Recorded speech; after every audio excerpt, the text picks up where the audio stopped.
Hey guys, tonight we're diving headfirst into a time when central heating didn't exist, insulation was made from cow dung, and your warmest bedmate might have been a pig. You're going to live, barely, through a medieval winter.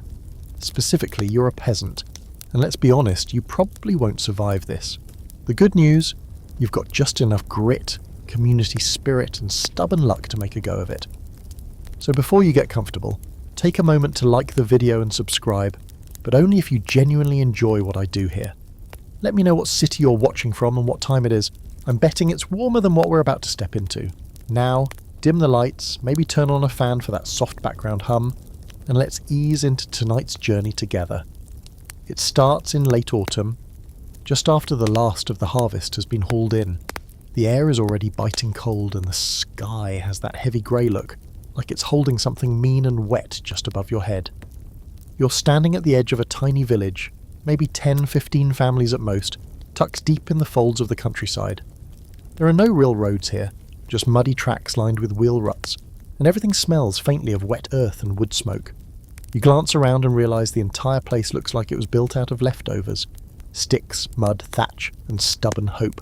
Welcome home. Your own shelter, if you can call it that, is a wattle and daub hut. That's a fancy way of saying it's made from a woven lattice of thin, flexible branches, usually hazel or willow, plastered over with a sticky, half-rotted mix of clay, straw, and yes, animal dung, but don't knock it. This crude mashup of materials actually does a decent job of sealing out the wind, at least when it's freshly patched. Unfortunately, yours isn't. A few chunks of daub have fallen off the walls where the chickens pecked at it last spring, and a long crack snakes down one corner like a frozen lightning bolt. Inside you can already feel the chill bleeding through. So the first task, patch what you can, while you still have use of your fingers. You gather up fresh mud from the edge of a drying puddle, mix it with chopped straw and slap it onto the wall with all the grace of a toddler making mud pies. It's crude work, but it holds. As you smear the cold, gritty paste over the exposed branches, you can feel the structure settle slightly, as if sighing in relief. Someone yells from across the path, a neighbour offering to trade a few strips of pigskin for firewood. You nod, because trade is your lifeline, and there's no surviving winter alone. That's the first thing you notice about life here. Everyone's dirt poor, but that doesn't mean they're alone. You share tools, food, even warmth. When a roof starts to leak, half the village turns up with straw bundles and wooden pegs. When someone's kid gets a fever, everyone contributes something to the pot. Dried herbs, a warm stone for the bed, whispered prayers no one really believes in. You help build your neighbour's shelter this week, because next week, you'll need their help. It's the unspoken rule, you don't survive by being strong, you survive by being useful. You look up at your roof squinting. The thatch is looking rough, some spots are thinning where rain has worked its way in. Thatch, by the way, isn't some rustic Pinterest fantasy. It's basically bundles of reeds or straw layered over a wooden frame secured with pegs and hope. If it's done well, it can last 20 years. Yours was probably done in a hurry 7 winters ago. Patching it requires climbing up with fresh straw, stuffing handfuls into the gaps, and stomping them into place. One wrong move and you're picking yourself out of the mud with a cracked rib. But you climb anyway. Up close, the roof smells of old rain and mildew. You work quickly, ignoring the numbness setting into your fingertips. Back on the ground, you step inside. The hut is one room, low ceiling, earthen floor scattered with last summer's rushes. There's a central fire pit, still cold, surrounded by a ring of cracked stones. Smoke stains streak the rafters above, like black veins. The single window is just a hole, usually stuffed with cloth or wood. No glass, obviously, that would be absurdly expensive. Only the manor house has windows, and even those are made of oiled parchment. You remember the first time you saw one. It looked like someone had tried to make a window out of boiled animal skin, which, honestly, they had. You light the fire with a few splinters of pine and some dry moss you've been hoarding.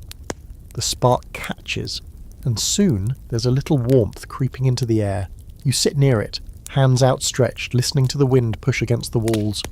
You can't help but think about the worst winter you remember, when the snow didn't melt until late April, and the only food left was onion soup and boiled bark. You were 12.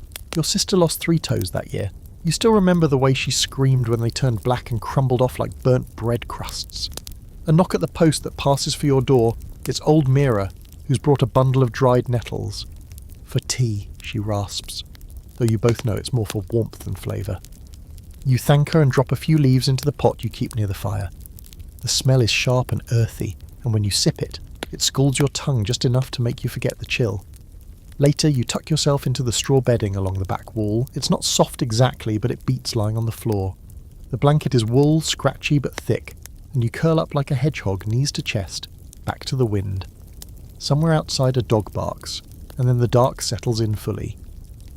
Your breath fogs the air. Every creak and groan of the hut makes you flinch a little, but you're used to that now. You can't stop winter, but you can brace for it, and you've started. Morning doesn't so much arrive as creep in, grey and hesitant, like it's not sure if you really deserve another day. You wake to the sting of cold air on your cheeks and the sound of something dripping steadily just outside. A slow melt from the roof's edge maybe, or the remnants of last night's frost breaking apart. You shift under your wool blanket, your body reluctant to move. The fire's out, of course. You can still smell the faint ghost of smoke in the air, but the hearth is cold and the room feels like it could snap your fingers clean off if you leave them exposed too long. You drag yourself up anyway. Your breath fogs in front of you as you pull on your tunic, still stiff from yesterday's damp. Your feet hit the floor with a crunch, rushes, half frozen with spilled water, broken bones of rats or frogs, who knows. No matter, you've got work to do. Today you're digging. Not a hole exactly, but a hollow, just inside the walls of the hut. You're carving out the earth, lowering the floor by another hand's breadth. Why? Because in a world with no insulation, no proper foundation, and no barrier between you and the elements, the only direction left to build is down. It's called a sunken floor, and it's both brilliant and miserable. The idea is simple. Warm air rises, cold air sinks. So if you lower the floor, the cold settles there instead of on your skin. In theory, mostly pull, or it just gives you muddy knees and a place for floodwater to gather in spring, but for now it's one of the few defences you have. You scrape at the packed dirt with a wooden shovel, not exactly a marvel of engineering.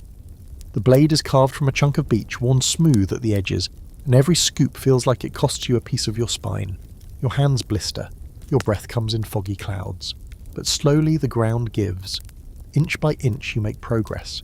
As you work you start to notice things. Worms wriggling through the soil, a shard of old pottery, a broken cup maybe, from someone long gone. A bent nail, black with rust. Your hut wasn't the first one here. It probably won't be the last.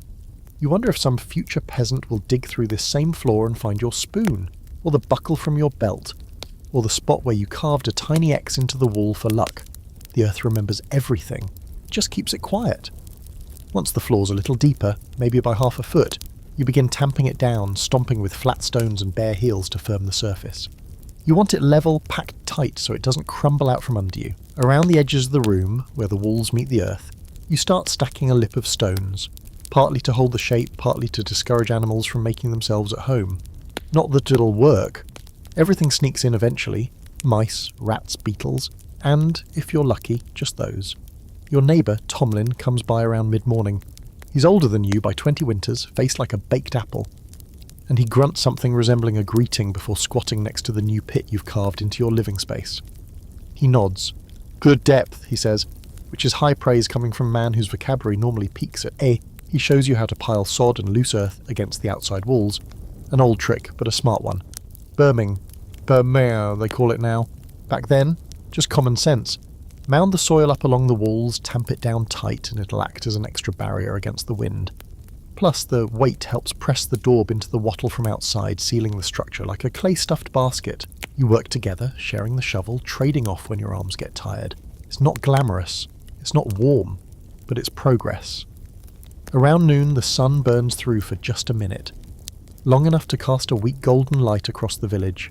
You catch your breath, stare up at the sky and swear you can almost feel warmth on your face. Almost. You sit with your back against the house, chewing a crust of bread that's harder than the shovel handle. It tastes like smoke and mildew, and the last bit of summer. You think about the manor house on the hill. They don't dig their floors lower.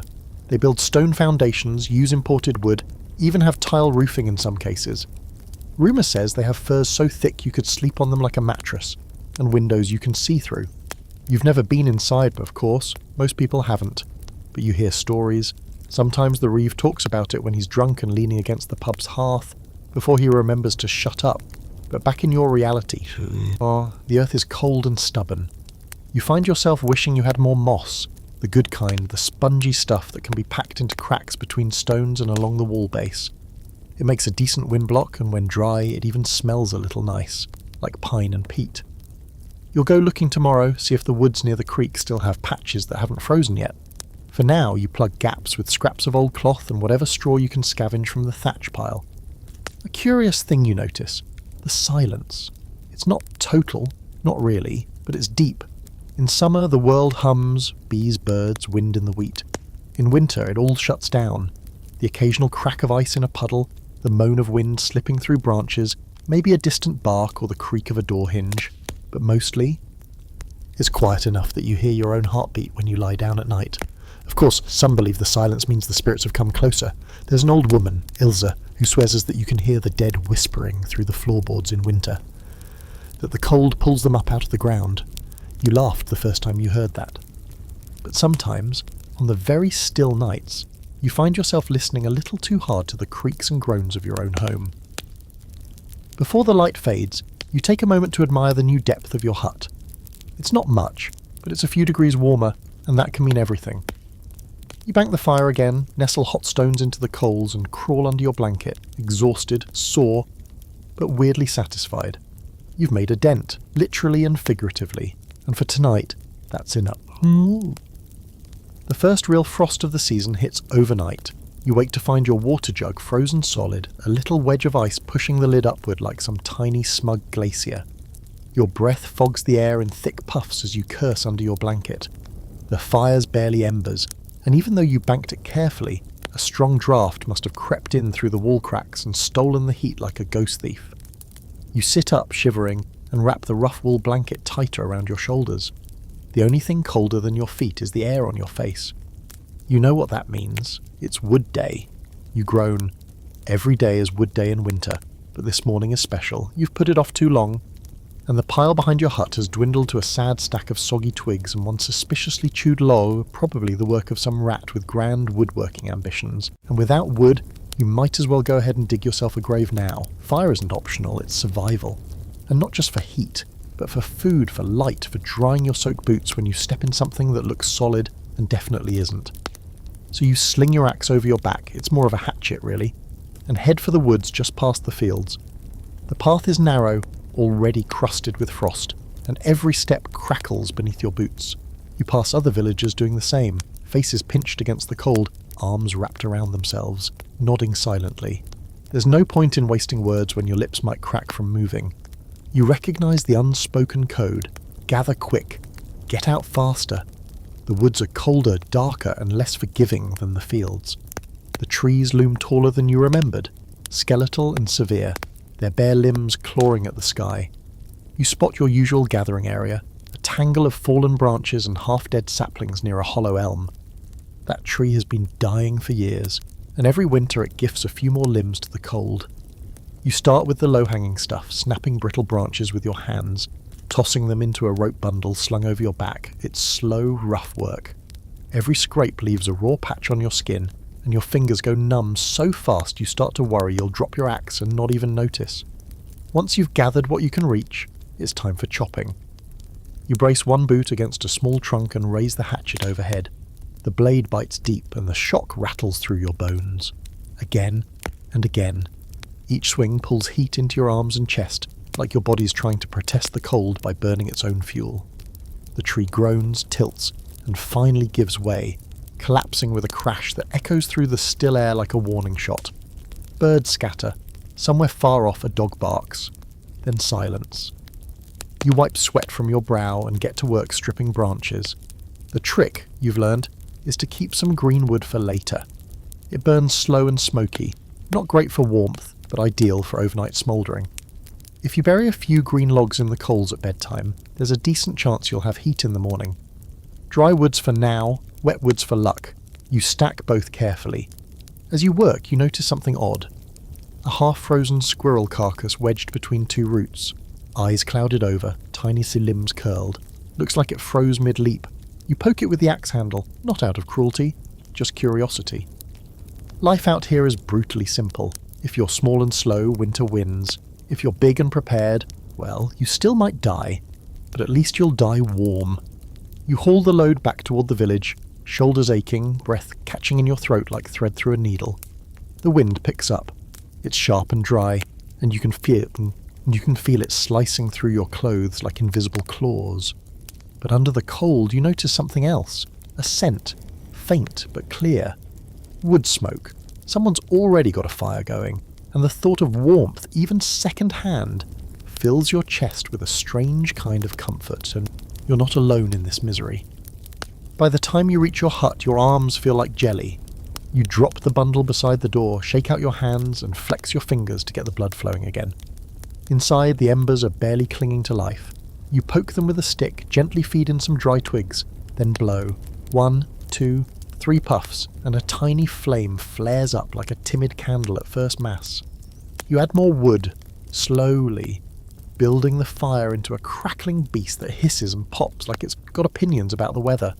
The warmth spreads quickly, and your breath no longer fogs the air. You sit close, stretch your hands out until your skin starts to sting. It's a good pain, a pain that says you're still alive. Later, you spend time splitting kindling, short, precise strikes with the hatchet, shaping long strips of wood into usable fire starters. You arrange them near the hearth, where they can dry fully. Any wood too wet to burn gets stacked near the back wall for future desperation.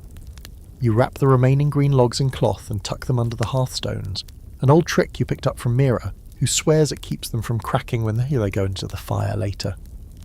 You also set a pot of water over the flames, tossing in a pinch of dried onion, a few beans, and a precious sliver of bacon fat.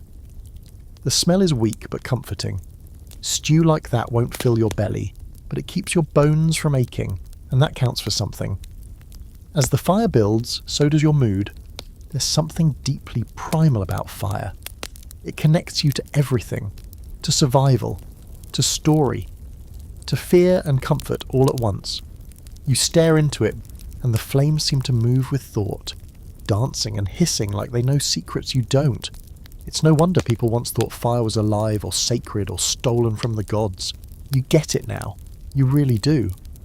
Not every fact about medieval life is grim. For example, in some villages, it was common to name your hearth. Not joking. The fire was so essential, it became a household member.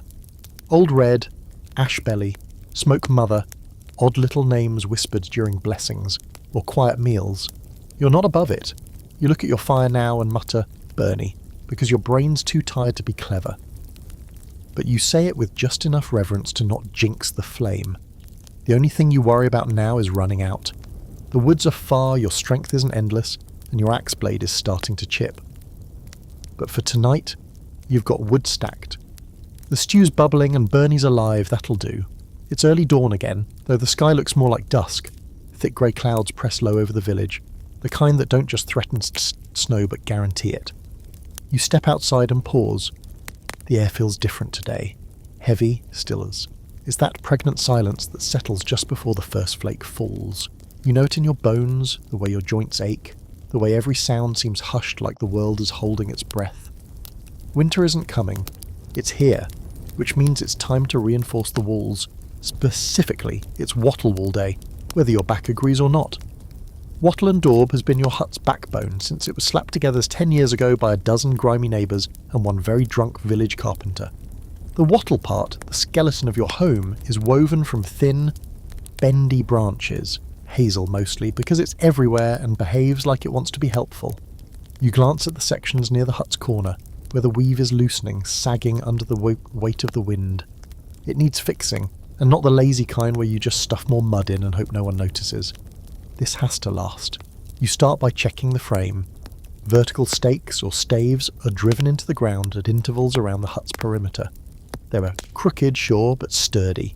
You press your foot against one and it holds. Good enough. Then comes the weaving, the wattling.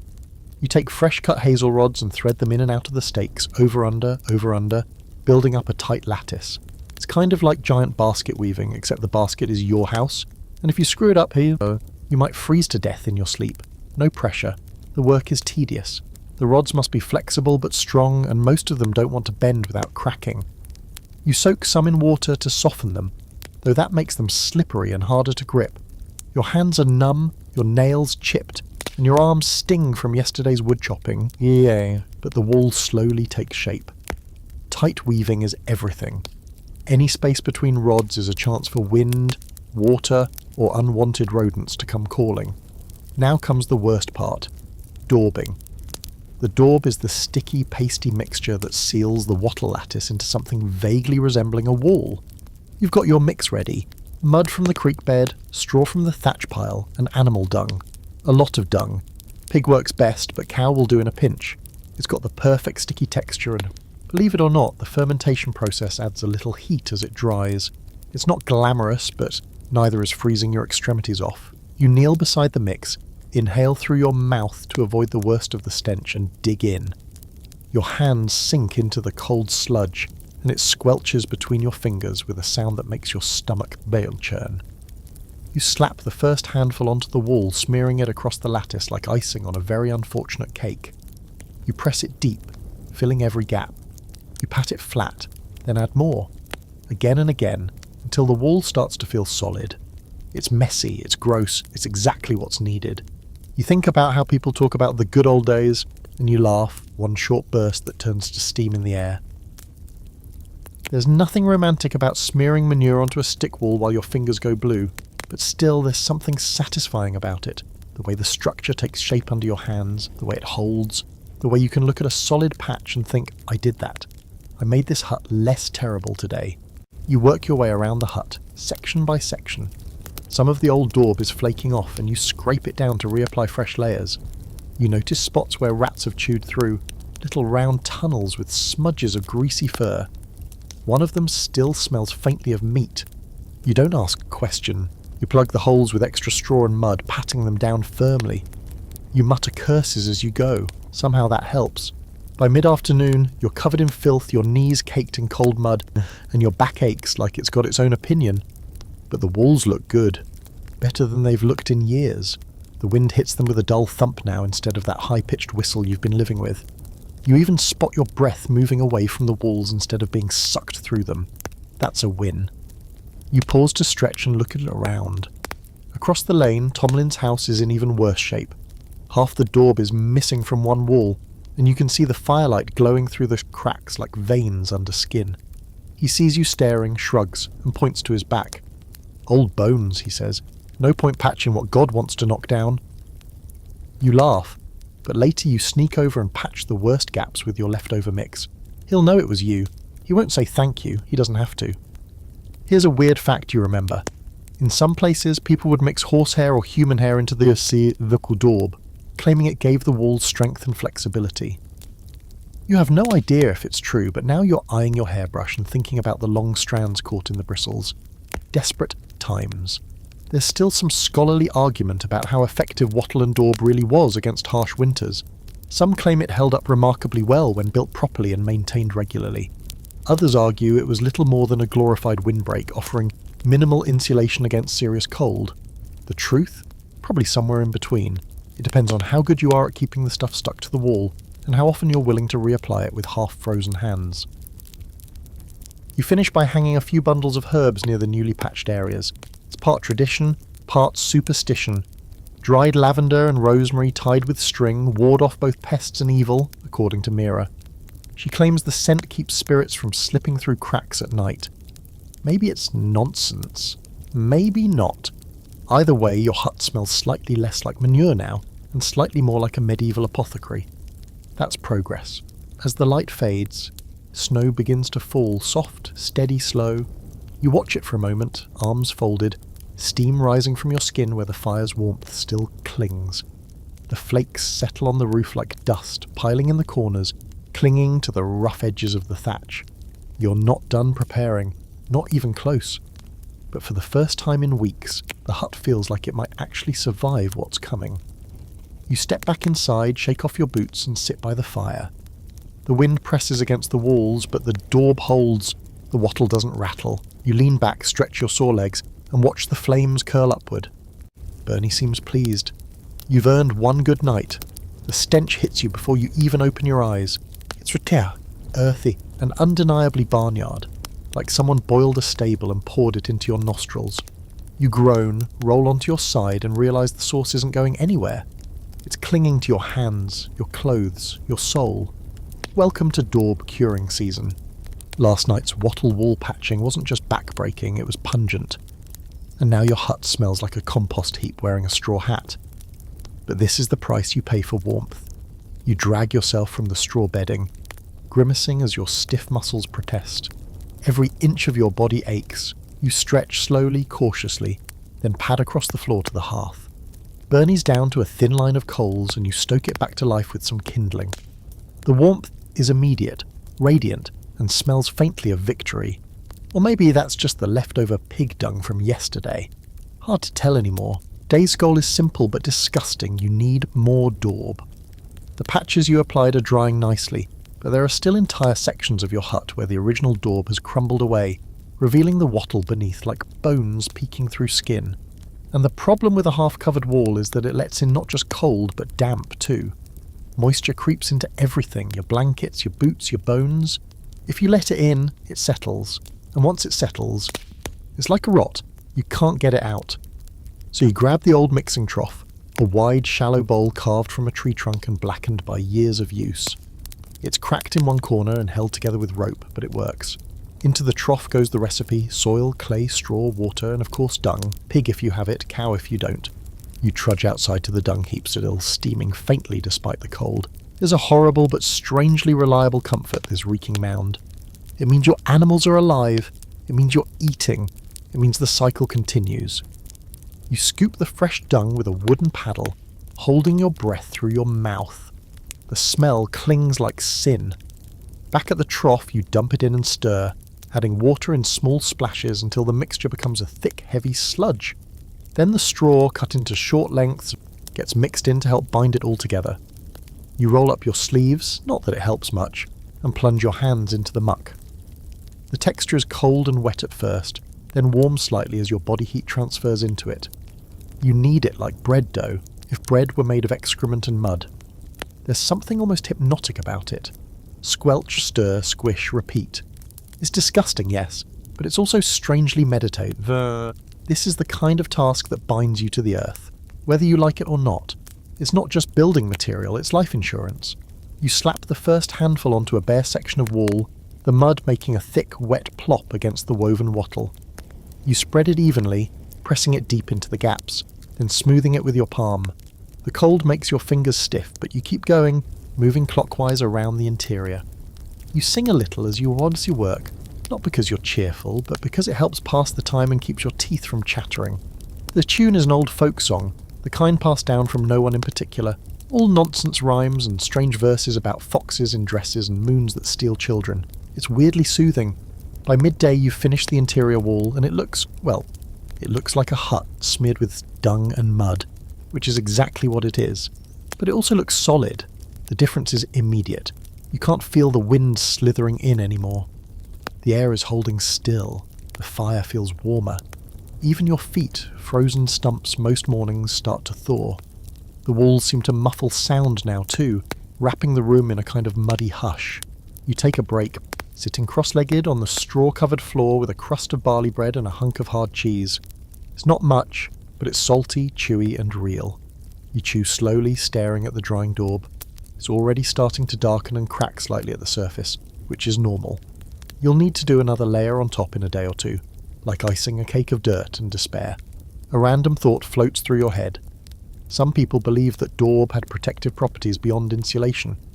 In parts of rural Europe, they'd mix in ashes from a family member's hearth, or add a drop of blood, usually chicken, into the first batch of the season, for luck, for protection, to bind the house together in spirit as well as matter.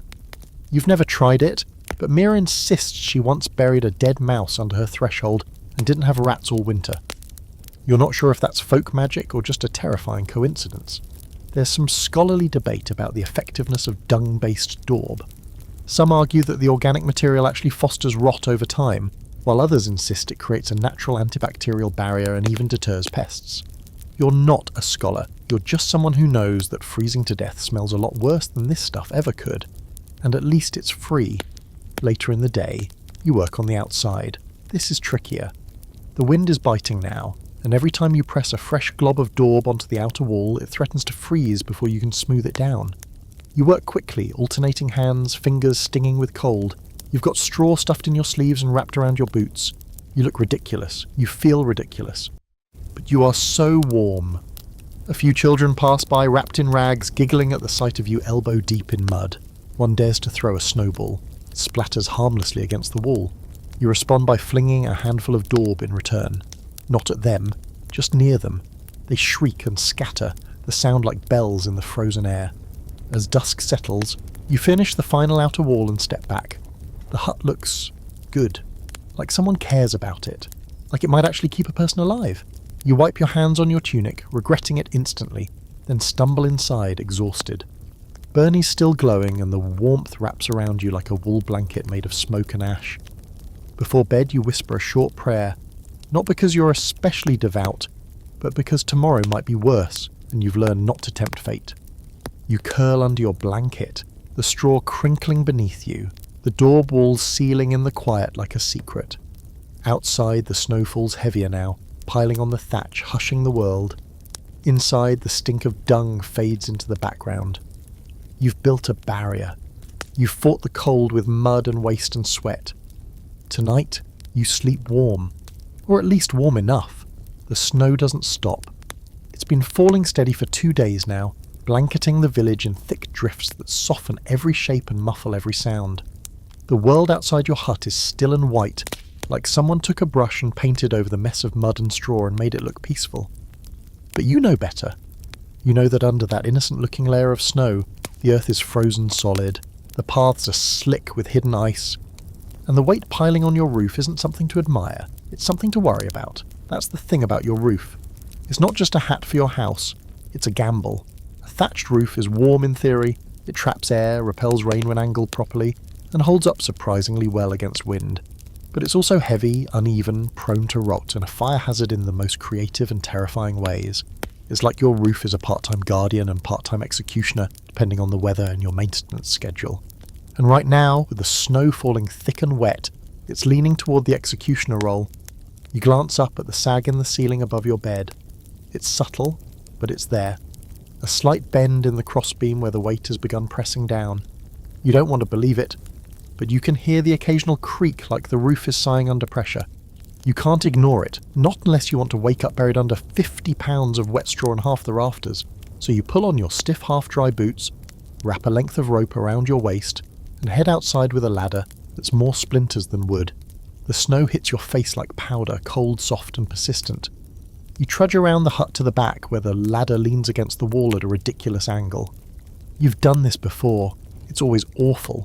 You test each rung as you climb, listening to the creaks and groans beneath your weight. One of the steps has a nail sticking out of it. You make a mental note to fix it later. You won't. At the top, the thatch is mounded with snow, uneven piles resting like sleeping beasts. You prod one gently with your foot and watch it collapse in a slow, heavy slump. You kneel, carefully, trying not to crush the straw beneath you, and begin clearing it with your gloved hands, sweeping snow in small arcs and pushing it off the edge of the roof. It lands below with a muffled whoomp. The thatch beneath is wet. Not good. If snow melts into the roof and then refreezes, it can pull the straw apart, open up channels for water, and in the worst cases, break the wooden beams underneath. You sweep faster, knowing there's more to do than you can possibly finish today. Your fingers go numb within minutes. The gloves help, but they're wool, not waterproof, and the snow soaks through almost immediately. Still, you keep going. There's a trick to maintaining a thatched roof, especially one built in haste and panic. The key is pitch. Not the sticky kind, the angle. A good thatch roof should be steep enough that water runs right off it, but not so steep that snow slips off and buries the entrance. Your roof is sort of steep. It's what you could afford. Some of the snow stays where it lands, some of it slides off slowly, like it's not sure if it's supposed to be there. Midway through clearing the back slope, your foot slips, and for one wild second you're sliding toward the edge. The only thing that saves you is the rope looped under your arms, tied off at the chimney stub. You dangle there like a frozen scarecrow, heart hammering, legs kicking against the snowy thatch. Eventually you haul yourself back up, panting, soaked, cursing every god you've ever heard of, and inventing a few new ones for good measure. Back on solid ground, you stomp your boots and shake off what you can. You've cleared maybe a quarter of the roof, that's all you'll get done before the light fades. Your body's already trembling from cold, and your hands burn with that painful kind of numbness that means feeling's about to return, badly. You duck inside the hut and crouch by Burny, feeding in small sticks until the flames rise high enough to make your eyes water. You hold your hands close, rotating them slowly, letting the heat soak in. It feels like coming back to life. The fire crackles, and your eyes wander back up to the ceiling. There's a droplet of water clinging to one of the crossbeams. You watch it form, swell, and finally fall, landing with a soft plink into a small bowl you placed there 2 winters ago for the exact same reason. Some things never change. You remember hearing once, probably from Mira, that in some villages people believed the roof of a home was alive, that it needed offerings to stay strong, a sliver of salted pork in the rafters, a ribbon tied to the highest point, a whispered prayer when snow first touched it. You don't believe in that, but still you find yourself muttering under your breath as you ladle out the stew and listen to the creaking above. There's also the ever-present risk of fire. The irony isn't lost on you. You spend half your energy trying to stay warm, and the other half praying your own fire doesn't decide to leap up and eat your roof in a fit of boredom. Thatched roofs catch fire faster than dry parchment. A stray spark, a gust of wind, one moment of carelessness, and the whole hut could become a flaming beacon. It's one of those quiet terrors you just carry around like fleas and hunger, and the certainty of taxes. The ongoing debate among historians is whether thatch was a blessing or a curse. Some claim it was the best option available, cheap, insulative, and easy to repair. Others argue that it was barely functional, more a compromise than a solution. The truth is somewhere in the smoke rising from your hearth. It keeps you dry enough, warm enough, safe, mostly. Later you hear shouting from across the village. Tomlin's roof partially collapsed. A child screamed but wasn't hurt. Everyone rushed in to help. You watch from your doorway, heart thudding, knowing it could be your turn next. You'll have to help him tomorrow. Bring spare straw, offer the use of your ladder. Pray it doesn't snap under someone else. As night falls, the snow slows. A kind of hush settles over everything. You sit beside the fire, feet propped on a warm stone, eyes fixed on the ceiling. That sag in the beam? Still there, still threatening. But tonight it holds. You fall asleep with a stick in your hand, ready to jab the roof if it groans too loudly. You're jolted awake by the sound of shouting, voices calling out in the early blue hours, too urgent to ignore. You bolt upright, heart racing, and for a terrifying second you expect to see your own roof sagging inward, your hut collapsing, Burny scattered in embers across the floor. But no, the ceiling is holding, and the fire's just a few gentle coals. The shouting's coming from Tomlin's place again. You pull on your boots, still damp from yesterday's snow scramble, and step into the bitter morning air, where it feels like your breath is made of smoke and regret. Tomlin's roof didn't survive the night. The back section, where his daub had been crumbling for weeks, finally gave way. A heavy pile of snow broke through the thatch and collapsed part of the frame inside. He's fine, bruised and rattled, but not hurt. His youngest mare got out with only a bump. The goat, however, is still under there, bleating from beneath a mountain of snow and straw. That's all it takes. Within minutes, the village is out, boots crunching through the snow, voices raised, sleeves rolled. You're handed a shovel before you even say a word. This is how it works out here. No one's building alone, and no one lets a roof fall without raising it again. There's no architect, no plan, just urgency and experience. You and a dozen others get to work, peeling back the snow, pulling down the wet, broken thatch, tossing chunks of sodden straw and splintered beam into a pile near the frozen well. The goat is finally coaxed out, limping but alive, and Mare cries into her mother's cloak. You nod at Tomlin as he sits on an overturned bucket, dazed but grateful. He won't say thank you, he's too proud for that. But he will give you his last piece of smoked fish next week. That's how the math works around here. It takes most of the morning to clear the mess. Then comes the rebuild, unlike in summer, when you might take your time and rebuild it properly. With a whole lot of pre-cut timber and a week of planning, now it's a mad rush against time and temperature. The cold doesn't wait for precision. You help raise the new ridgepole, a long, straightish beam of pine that 3 of you wrestle onto the wall posts. It's not a perfect fit, but it's enough. Then the horizontal supports go up, one by one, lashed with frozen ropes, wedged into place with a prayer and a good whack from a mallet. The entire structure groans under the strain, but no one pauses. There's a rhythm to it now, an old muscle memory. Everyone knows what to do. Some weave the wattles, others start tying bundles of straw into tight thatch rolls. You join a group at the edge of the field, cutting what dry straw you can salvage from storage, and binding it into thick, cone-shaped bundles. These will be laid in rows across the roof frame, overlapping like scales. You can't help but think of it like armour, each thatch bundle another plate to hold off the siege of winter. It's amazing how something so fragile, a bundle of hollow grass, can become so strong when layered right. It won't stop a flood, but it'll turn a storm into a nuisance. As long as the angle's good and the gaps are tight, it works. As you tie and toss bundles up to the roof, you hear someone joke about thatcher's fingers. It's a real thing. When you're up on the roof in deep cold, working straw with wet hands, your fingers get so stiff they start curling inwards, locking into claws. Some men walk like that for weeks, fingers refusing to straighten, like the cold's carved the shape of their work into their bones. But no one complains, at least not seriously. There's joking, cursing, the occasional shouted instruction, but underneath it all, a kind of warmth. Not physical, but shared. You remember this feeling from other rebuilds. There's something strangely intimate about constructing shelter together. You see people at their best and worst. Cold, tired, filthy, but are giving everything because this is how you survive. Not through strength, through stubborn collective effort. At one point, someone passes around a skin of warmed ale. Weak stuff, barely more than flavoured water, but it's warm and it brings your fingers back to life. You take a sip, let the heat pool in your chest, and pass it along. The girl next to you has straw in her hair and blood on her knuckles. She's grinning. By late afternoon, the roof is functional. Not finished, far from it, but covered, enough to keep out snow, maybe even most of the wind. Someone starts hammering a piece of oiled cloth over the doorway, and others dig a trench around the hut to divert water in case of melt. You toss in the last of your straw bundles and climb down from the frame, shoulders aching, throat raw from the cold air. Tomlin claps your back once, that's all. No words, but it means something. Back at your own hut, you strip off your outer tunic, now soaked through with snowmelt, and hang it near the hearth to dry. Burny crackles, happily fed with the leftover wood from your pre-dawn panic stockpile. You settle onto the straw bedding and look at your own roof. It held. It still creaks, still leaks the occasional drip, but it didn't fall. And more importantly, your ladder didn't snap. Miracles all around. You think about the idea of communal builds. It's not just roofs and walls, it's rituals, bonds, shared stories.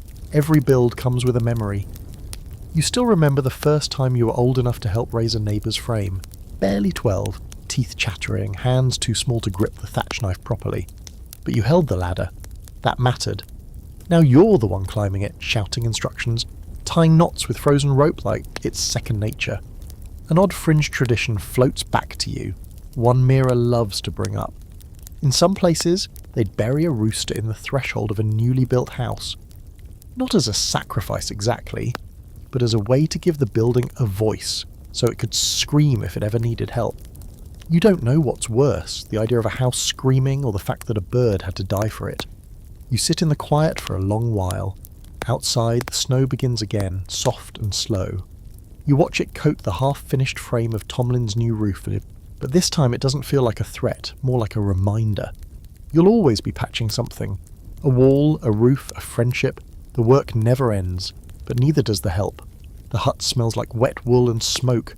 Again, you wake up coughing, your throat raw and your eyes stinging. The smoke has nowhere to go, just hangs there in the air like a lazy ghost, thick and stubborn. You try waving it toward the ceiling, which doesn't help, and then you grab the stick you keep by the hearth to poke at the fire. Not too much. If you make the flames too lively, they'll belch more smoke. Not enough, and the coals just smoulder uselessly. It's a delicate dance, and frankly, you're terrible at it. You'd give anything for a chimney. Just a little stone tunnel to send the smoke up and out, instead of straight into your lungs. But you don't have a chimney, you have a hole in the roof, and it doesn't even work that well. It's called a smoke hole, and it is as crude as it sounds. A small opening near the peak of the roof that supposedly lets smoke escape. In theory, it's just enough to draw the worst of it up and out. In reality, it only works when the wind's blowing just right, and it's been doing the opposite of that for 3 days now. So the smoke just swirls around inside your hut like it owns the place. Every surface is stained black, including your face. You wrap a cloth over your mouth and nose, not for the warmth, but to stop yourself from hacking up a lung. You step outside, blinking into the pale morning light, and instantly start coughing again. The smell clings to you, smoke, ash, wool, and the faint reek of manure from yesterday's daub session. You probably smell like a haunted barn. Somewhere down the path you hear the distinctive screech of someone else wrestling with their own fire. You're not the only one. Every hut in the village is puffing thin lines of smoke from various holes, cracks and makeshift chimneys. From a distance it looks almost peaceful, wisps of smoke curling lazily into the grey sky. Up close it's chaos. Most families rely on central hearths, right in the middle of the floor, built with stones and lined with ash to prevent the fire from eating through the thatch above. But fires are temperamental things. They eat fuel like a starving dog and complain constantly. You pass Mira's place and spot her waving a bundle of feathers at the roof like she's conducting an orchestra. She claims goose feathers stirred just right help draw smoke upward. Honestly, you'd believe anything at this point. Back in your own hut, you adjust the thatch above the smoke hole. A handful of straw is missing, which might explain the draft that keeps pushing the smoke back inside. You climb up onto the rickety stool that wobbles more than it stands and carefully reach up to stuff a wad of moss into the worst of the gap. You're not proud of this solution, but you are cold, tired, and willing to try anything that doesn't involve burning down your house. You sit back down near Burny, coaxing the fire into something manageable. Enough heat to warm the space, not enough to asphyxiate yourself. You wonder for a moment what it must be like in the manor house. They have actual chimneys. Not many and not perfect, but enough to draw the smoke up and out properly. They have fireplaces in the walls, with iron grates and proper stones, and even glass windows in some rooms to let in the light without letting in the cold. You've never been invited inside, obviously, but the Reeve once described it to you in a moment of unexpected generosity, probably drunk. Like living in a hearthstone itself, he said, eyes half closed. Warm air up to your ears, and not a lick of smoke on your skin. You think about that a lot. Not jealously, not exactly, just with curiosity. You can't imagine living without smoke-stung eyes or constantly smelling like firewood and regret. Wouldn't even know what your face looks like clean. You've caught your reflection in puddles now and then. Ghost-like, grime-caked, wide-eyed. That's just life. Still, it's not all terrible. The fire makes the place bearable. You've even mastered the art of banking coals, burying a few hot embers under a mound of ash each night so that they smoulder slowly until morning. It's a lifesaver, literally. Without it, you'd spend every day trying to start a fire from scratch, and fire starting is a nasty business when your kindling is damp and your hands are shaking from cold. You stir the stew pot again, more cabbage, more barley, maybe a hint of something that was once meat. The smoke gives it flavour if you're feeling generous. If you're not, it just tastes like regret and boiled wood. But it's hot, and heat is half the battle. There's something oddly communal about all this suffering. You think of the entire village, every home filled with people coughing, fanning smoke, squinting through the haze like soot-covered ghosts. Everyone's in the same choking cloud, just trying to make it through another day without lighting their thatch on fire. You remember Mira telling you about a hut that went up in flames 2 winters ago? One spark jumped to the rafters, and that was it. No one died, thankfully, but the house was gone in minutes. Nothing but ash and a steaming patch of mud where the floor used to be. They tried to rebuild it, but the ground never felt right after that. Some folks say the soil itself remembers fire. Of course, some scholars argue that the lack of chimneys in peasant homes was a matter of design, not ignorance. They claim it was intentional, to allow warmth to circulate more evenly, or to smoke meats, or to discourage pests. Maybe. Or maybe it was just about what was cheap and available. It's hard to build a stone chimney when you don't even have enough wood for proper rafters. Smoke hole it is. As night falls, the smoke thickens again. You open the door for a while, letting the cold in just to give your lungs a break. It's a brutal trade. You sit near the door, wrapped in your cloak, letting the air freeze your toes while your eyes stop watering. Burny hisses behind you, offended. Eventually the smoke thins. The wind shifts just enough that the hole in the roof finally does its job. You step back inside and pull the door closed with a tired grunt. The air clears. Your chest aches from the coughing, but at least you can breathe. You lie down on your straw mat, head spinning slightly from the day's smoke. The ceiling is blotched with soot, the walls streaked with ash fingerprints, and your tunic smells like it was slow roasted in a chimney. Still, you're warm, and somehow that's enough. You've slept on worse, but not much. The rushes beneath you crinkle and snap with every shift, and the straw-stuffed sack you call a pillow has long since gone flat. Your bed is nothing more than a corner of the hut piled with old rushes, dried grass and wool scraps, layered atop the cold earth like a desperate cake made from last summer's leftovers. It smells faintly of mildew and strongly of livestock. But hey, you're horizontal, and you're not actively freezing. That counts for something. You sit up slowly, wincing as your back protests. The rushes rustle loudly in the morning silence. Every winter you promise yourself you'll refresh the bedding more often, and every winter it ends up like this, damp, flattened, questionable. Still it beats sleeping on bare ground. You shift your legs out from under the stiff wool blanket, brushing aside a few rogue bits of straw stuck to your tunic, and try to ignore the sensation of something small and crunchy scuttling away beneath the bedding. Probably a beetle. Hopefully not a rat. The bed itself, if you can call it that, is a raised wooden frame made from split logs and old fence posts. It's low to the ground, creaky as hell, and tilted slightly to one side. You've wedged a brick under one leg to stop it from listing entirely, but you still find yourself sliding downhill in your sleep. Some people just sleep straight on the floor with a pile of straw. Others share their beds with 3 or 4 family members. You're lucky enough to have this corner to yourself, for now. You fluff the rushes beneath you, which accomplishes absolutely nothing. They're damp and beginning to rot at the bottom layer, especially near the wall, where condensation runs down and soaks in. You know you should replace them. Go out and cut fresh ones, dry them by the fire, and scatter them with a bit of sweet-smelling herb if you're feeling fancy. But cutting rushes means wading through half-frozen marshes with bare hands, and today, that sounds worse than sleeping in a nest of mould. Most people don't realise how much thought goes into what's underfoot. Floors aren't just there to walk on. In medieval peasant huts like yours, they double as insulation, bedding, waste catchers, and occasionally dinner tables. Your floor is hard-packed earth, but you keep a layer of rushes on top to soften the impact, absorb messes, and, if you're lucky, trap some of the cold trying to crawl up from below. Problem is, after a few weeks the rushes become less like a floor covering and more like a compost pile. Bits of food, animal hair, grease, ash, dirt, bugs, it all ends up there, and no one wants to know what's happening in the bottom layer. You toss a few handfuls of fresher straw from your pile into the worst areas, patting them down with your palm. It's a temporary fix. You make a mental note again to gather more. Maybe tomorrow, maybe when the sun shows up for more than 5 minutes, maybe never. Your bedding isn't much better. You've got one wool blanket, coarse, heavy, and scratchy as sin. No sheets, no mattress, just layers of anything that holds heat. A fur scrap here, a flattened pillow there, and an old tunic you use as a neck wrap. You pile it all on top and hope it's enough. You used to share the bed with your older brother, before he married and moved into the hut next door. You still sleep curled into the shape you used to take when trying not to elbow each other. You rise, stretch, and wince again. Every joint in your body pops like kindling. Cold living gets into the bones, and sleeping on straw doesn't help. You're not sure if it's the floor or just your age catching up. Either way, the solution is the same. Get moving before the stiffness sets in for the day. You toss more kindling onto Burny and squat beside it, rubbing your hands as the flame picks up. As always, the warmth from the fire doesn't reach the floor. Heat rises, and your bedding is on the ground, so your nose might stay warm while your toes go numb.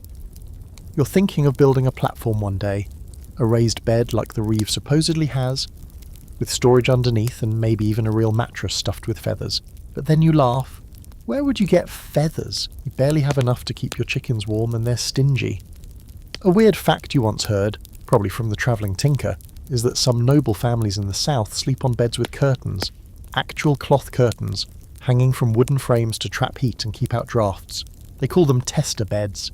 You tried imagining one once, but it just made you picture getting tangled in linen and dying like a moth in a curtain cocoon. Seems unnecessary when you've got 2 blankets and a stubborn will to live.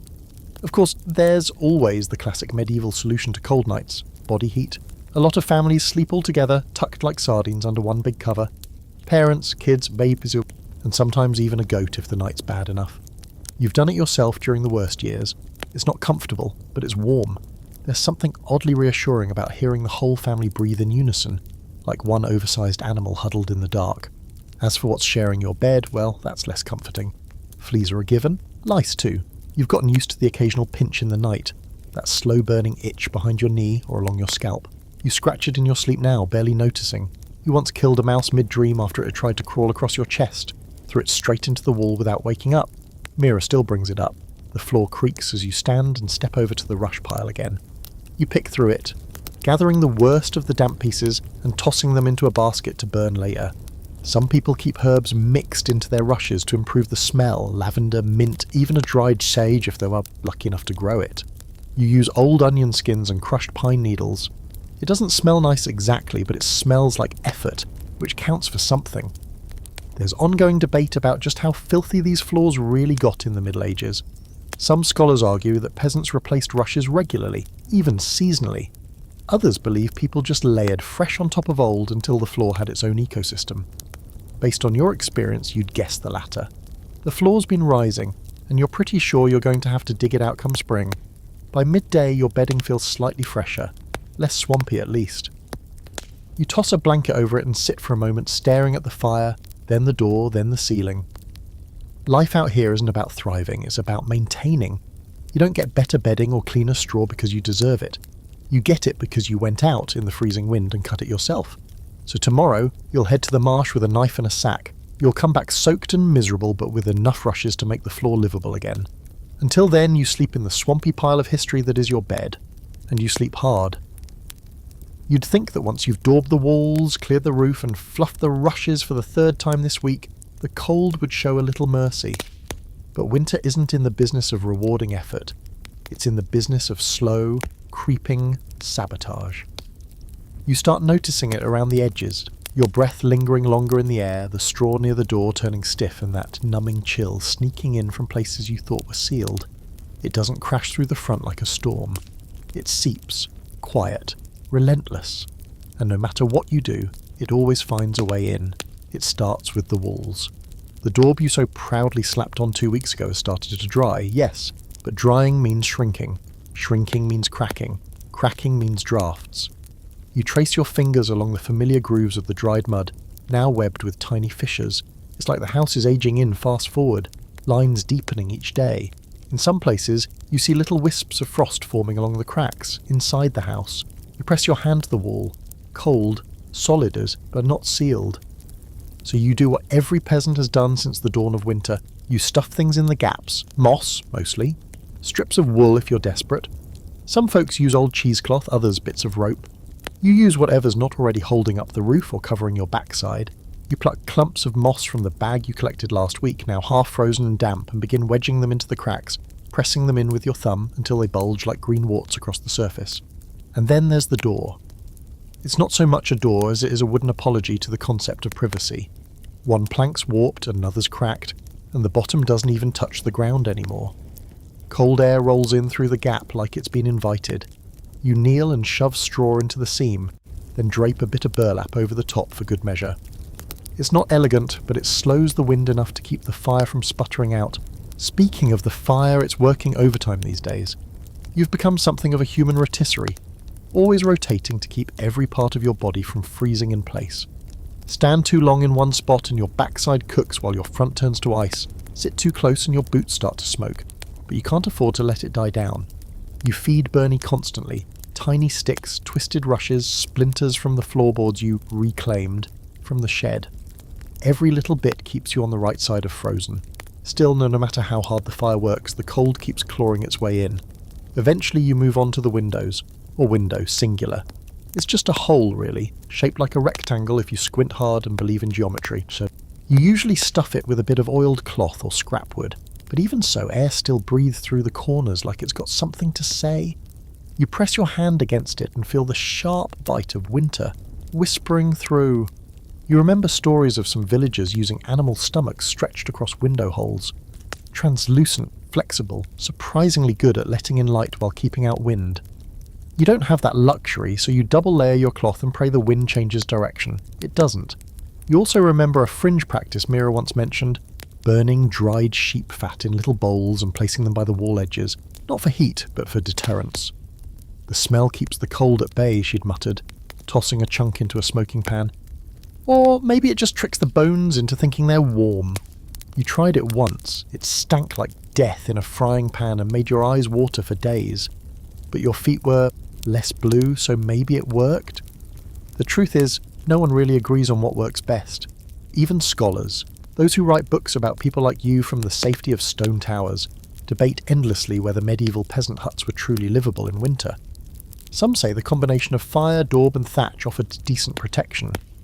Others argue that the homes were basically glorified tents, with better than nothing insulation and a survival rate just slightly above freezing to death in the woods. You're inclined to agree with both. It's warm enough to live, cold enough to never forget what's outside. By late afternoon, your hands are stiff from packing moss and tying rags. Your eyes sting from smoke and wind. You retreat to your little stool by the fire, drape a spare cloth over your shoulders, and stare at the door. It flutters slightly in the wind, as if mocking you. You eye the hinges, which are really just twisted rope, and wonder what it would cost, what it would take to seal this place properly. A real door, glass in the window, a hearthstone taller than your quans. Then you remember the manor again.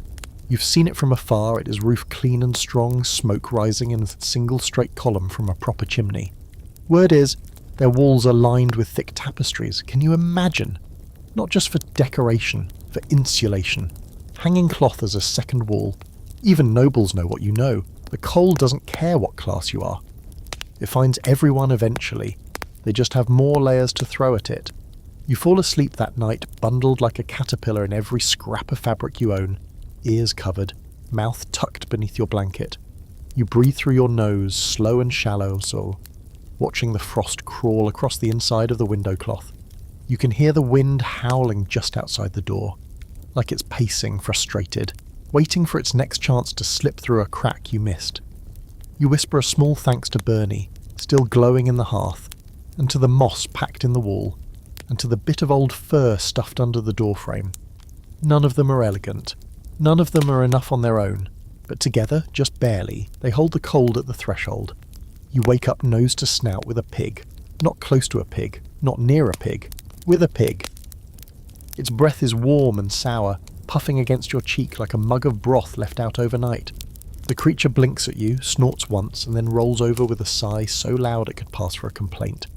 Its flank presses against your legs, radiating the kind of heat you can only dream about during the dark hours of night. You don't move. You're not ready to surrender your only working heater. It's not just the pig. Somewhere at your feet, there's a chicken tucked into the straw like a feathered loaf of bread, half asleep and muttering softly to itself. Another one, perched somewhere above your head, flutters down, landing on a crossbeam, tail pointed squarely at your face. You consider shifting, but the straw beneath you is finally warm. And so is the pig. So you lie still, one hand tucked under your blanket, the other gently pushing a chicken foot off your shoulder. You're living in what can only be described as a barn with ambitions, and technically that's by design. See, in winter, animals aren't just livestock, they're roommates. Their body heat, waste heat, and general presence are the closest things most peasants have to central heating. It's not glamorous, it's not exactly hygienic, but it's effective. A pig like this one, full-grown and well-fed, can pump out more warmth than a bundle of firewood. Chickens less so, but they provide an odd sort of comfort, like living with a dozen tiny, occasionally rude radiators. You sit up slowly, scratching at your scalp where straw and chicken dander have settled in overnight. The pig lets out a low grunt and shifts again. You think you've named her something at some point. Matilda? Mildred?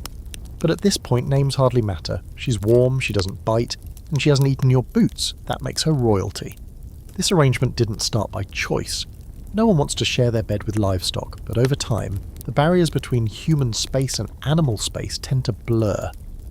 It starts with just letting the pig stay inside when the temperature drops, then the chickens move in to avoid frostbite. Then the goat wanders in and you just let it happen, because you are cold and exhausted and because animals have fur and you do not. You shuffle over to the fire, where Burny still holds a faint red glow. You toss in a few twigs, then a small log, and blow gently until the flame returns. The chicken on the beam watches you, head tilted like it's judging your technique. You light a small rushlight from the flames, an oiled reed that burns dimly but steadily, and carry it to the corner where you keep your water bucket. It's frozen again. Of course it is. You set it near the fire to thaw. The pig decides to use this moment to relieve herself. You don't look, you don't say anything. You just breathe through your mouth and go about your morning. This is the deal. You get warmth, you also get waste. It's a package. Besides, the floor rushes were already overdue for a replacement. And pig mess isn't the worst thing that's soaked in over the last few weeks. You remember once overhearing someone at the village bakehouse refer to the winter animal situation as a multi-species bedroll. They were trying to be funny. They weren't wrong. Your hut is now a shared survival pod. A woven tangle of human and animal necessity. In the summer, this would be unbearable. In winter, it's just what you do to not die. You check on the chickens next. You've only got 3 now, Bertha, Clove, and the weird one you never named, because it stares too long. They roost near the fire, peck through your rushes, and occasionally leave you a warm egg if they're feeling generous. You gather one now, still faintly warm in your hand, and whisper a thanks. It's the closest thing to luxury you'll get today. Now comes the rearranging. You sweep back the mess from the animals, move their straw nest toward the wall, and use what little clean rush you have left to relayer the floor. You keep a thick mat of straw where you sleep, even if it means your feet stick out and freeze. The pigs and chickens huddle closer to the fire at night. But during the day you try to give them some space, not for their comfort, but because you need a place to cook without stepping in something warm and unpleasant. You glance up at the ceiling again. A tuft of thatch has fallen loose, revealing a small snow-capped leak. The pig snorts. You both look at it for a moment. Neither of you moves. That's a problem for tomorrow. There's a strange closeness to this kind of life. Not sentimental exactly, but shared. You and the animals aren't friends. They'll still be dinner someday. But for now, you are all small, breathing beings trying not to die in the cold. The warmth they bring is literal, but also strangely emotional. You hear their breathing in the dark. You feel their weight beside you. It's not love, but it is company. There's actually a curious scholarly footnote about this. Some medieval texts describe the heat of beasts as a legitimate heating method, ranking it just below firewood and above thick cloaks. Particularly ambitious friar once wrote a whole treatise on barn warmth, claiming that no man may perish of cold when thrice surrounded by beasts. You're not sure if that's science or poetry, but you'll take either if it gets you through the night. You once tried to keep the animals outside, built a little lean-to for the pig, covered it in straw, lined it with reeds. She chewed through the wall and came back into the hut before midnight. You didn't even wake up, just found her curled by the fire in the morning, looking smug. The wind howls outside, rattling the shutters you patched with old wool. Inside, the warmth is uneven but present. The fire burns. The animals grumble. You feel the heat rising, damp and vaguely pungent, and pull your blanket around your shoulders like a victory flag. It's not paradise, it's barely comfort, but it's warmth. And in winter, that's everything. By the 3rd week of true winter, your floor has become a living document of everything you've stepped in, spilled, or accidentally grown. It crunches in some places, squishes in others, and smells like a combination of smoke, old broth, pig breath, and whatever that dark stain near the hearth used to be. You tell yourself you'll clean it today. You've said the same thing every morning for the last 5 days, but this time you mean it. Sort of. The ritual is simple and unpleasant. You call it rush day, and it comes around more often than you'd like. Today is not just a casual spruce-up, it's a full sweep and replace job, the kind of deep cleaning that reminds you just how much filth you've been sleeping on. You start by peeling back the layer near your bedding, and instantly regret it.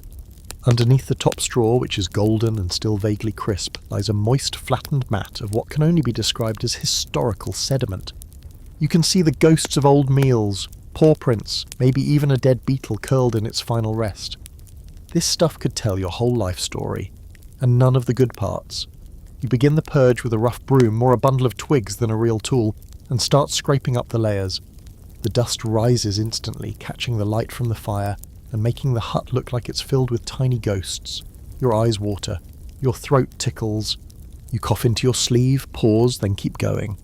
You work in circles from the centre outward, dragging handfuls of dirty rushes toward the door.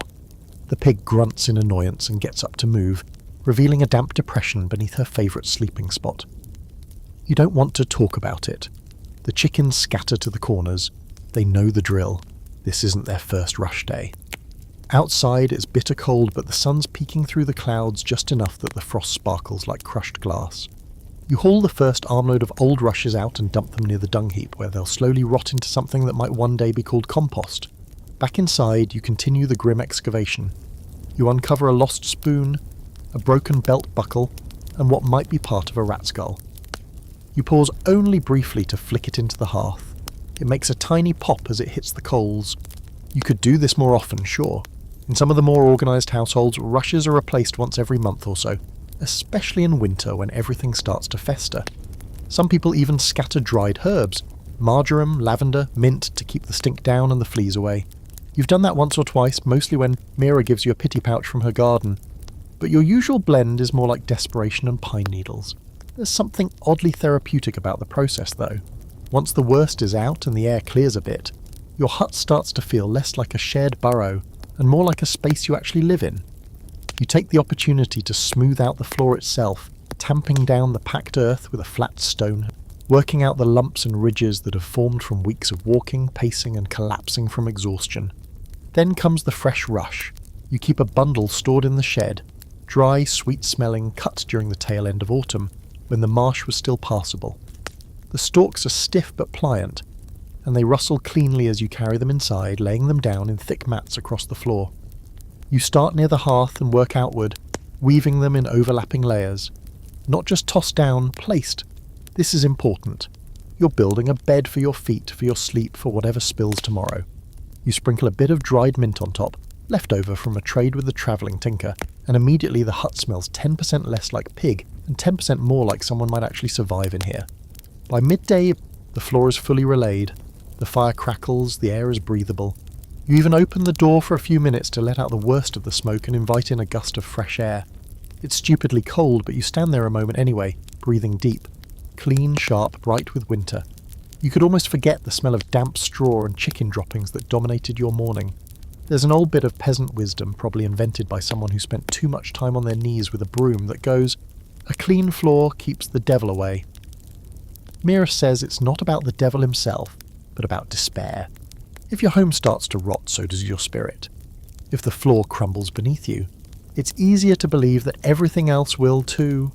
Some scholars have argued that medieval homes were filthy by necessity, and that's mostly fair, but not always. People did clean. Maybe not to modern standards, but enough to draw a line between survival and collapse. You cleaned when you could afford to, not just in terms of time or energy, but emotionally. It meant something to live in a place you were still willing to fight for. That evening, you finally sit down. The firelight glows warm on the new rushes, and even the pig seems impressed. She settles into her spot without complaint, and grunts approvingly. You lean back against the daubed wall, close your eyes, and enjoy the odd sense of calm that comes with a freshly swept floor. It won't last. Nothing here does. The straw will flatten again. The pig will do what pigs do, and by next week, Vols, the chickens will have rearranged everything into chaos. But for now, the air is fresh. The ground is soft beneath you, and when you curl up to sleep, it doesn't feel like you're burrowing into a compost heap. It feels, in some small way, like a home. You don't need a rooster to tell you it's morning. Your own freezing toes do the job. You wake up buried in a pile of scratchy wool, limbs twisted, nose peeking out just far enough to breathe, and still you feel the cold brushing against your skin like the edge of a knife. You crack open one eye and stare at the only source of light in the hut, the window hole. Calling it a window is generous. It's just a small square in the wall, no glass, no shutter, no civilized barrier at all. Just a flap of oiled cloth barely clinging to the nails meant to hold it. The light it lets in is pale and indifferent. Cold as the rest of the room, you can see your breath in the beam, floating like a lazy ghost before disappearing into the gloom. Outside, everything is still. Inside, it's not much better. You swing your legs over the side of your straw pile, and wince as your bare heels meet the rush-covered floor. The rushes are fresh, thank the gods, but they've already gone stiff from the cold. You shuffle toward the hearth, where Burny has curled himself into a faint red glow under a blanket of ash. A few good sticks, a steady blow, and the fire grumbles back to life. You hunch over it like a moth, soaking in what little warmth it offers. Now it's time to face the hardest part of winter life. The dark. Not just the night dark, though that's bad enough. Thick, endless, pressing in like a wool sack tied over your head. No, what you're dealing with now is day dark, that dim, sunless murk that stretches from morning to late afternoon, with barely enough light to see your own hand. Everything is shadow. Even with the fire lit, the corners of the hut feel far away, like you're living in a cave carved out of smoke, with no windows, no lanterns, and only the fire and a few rushlights to push back the gloom. Your day feels shorter than ever.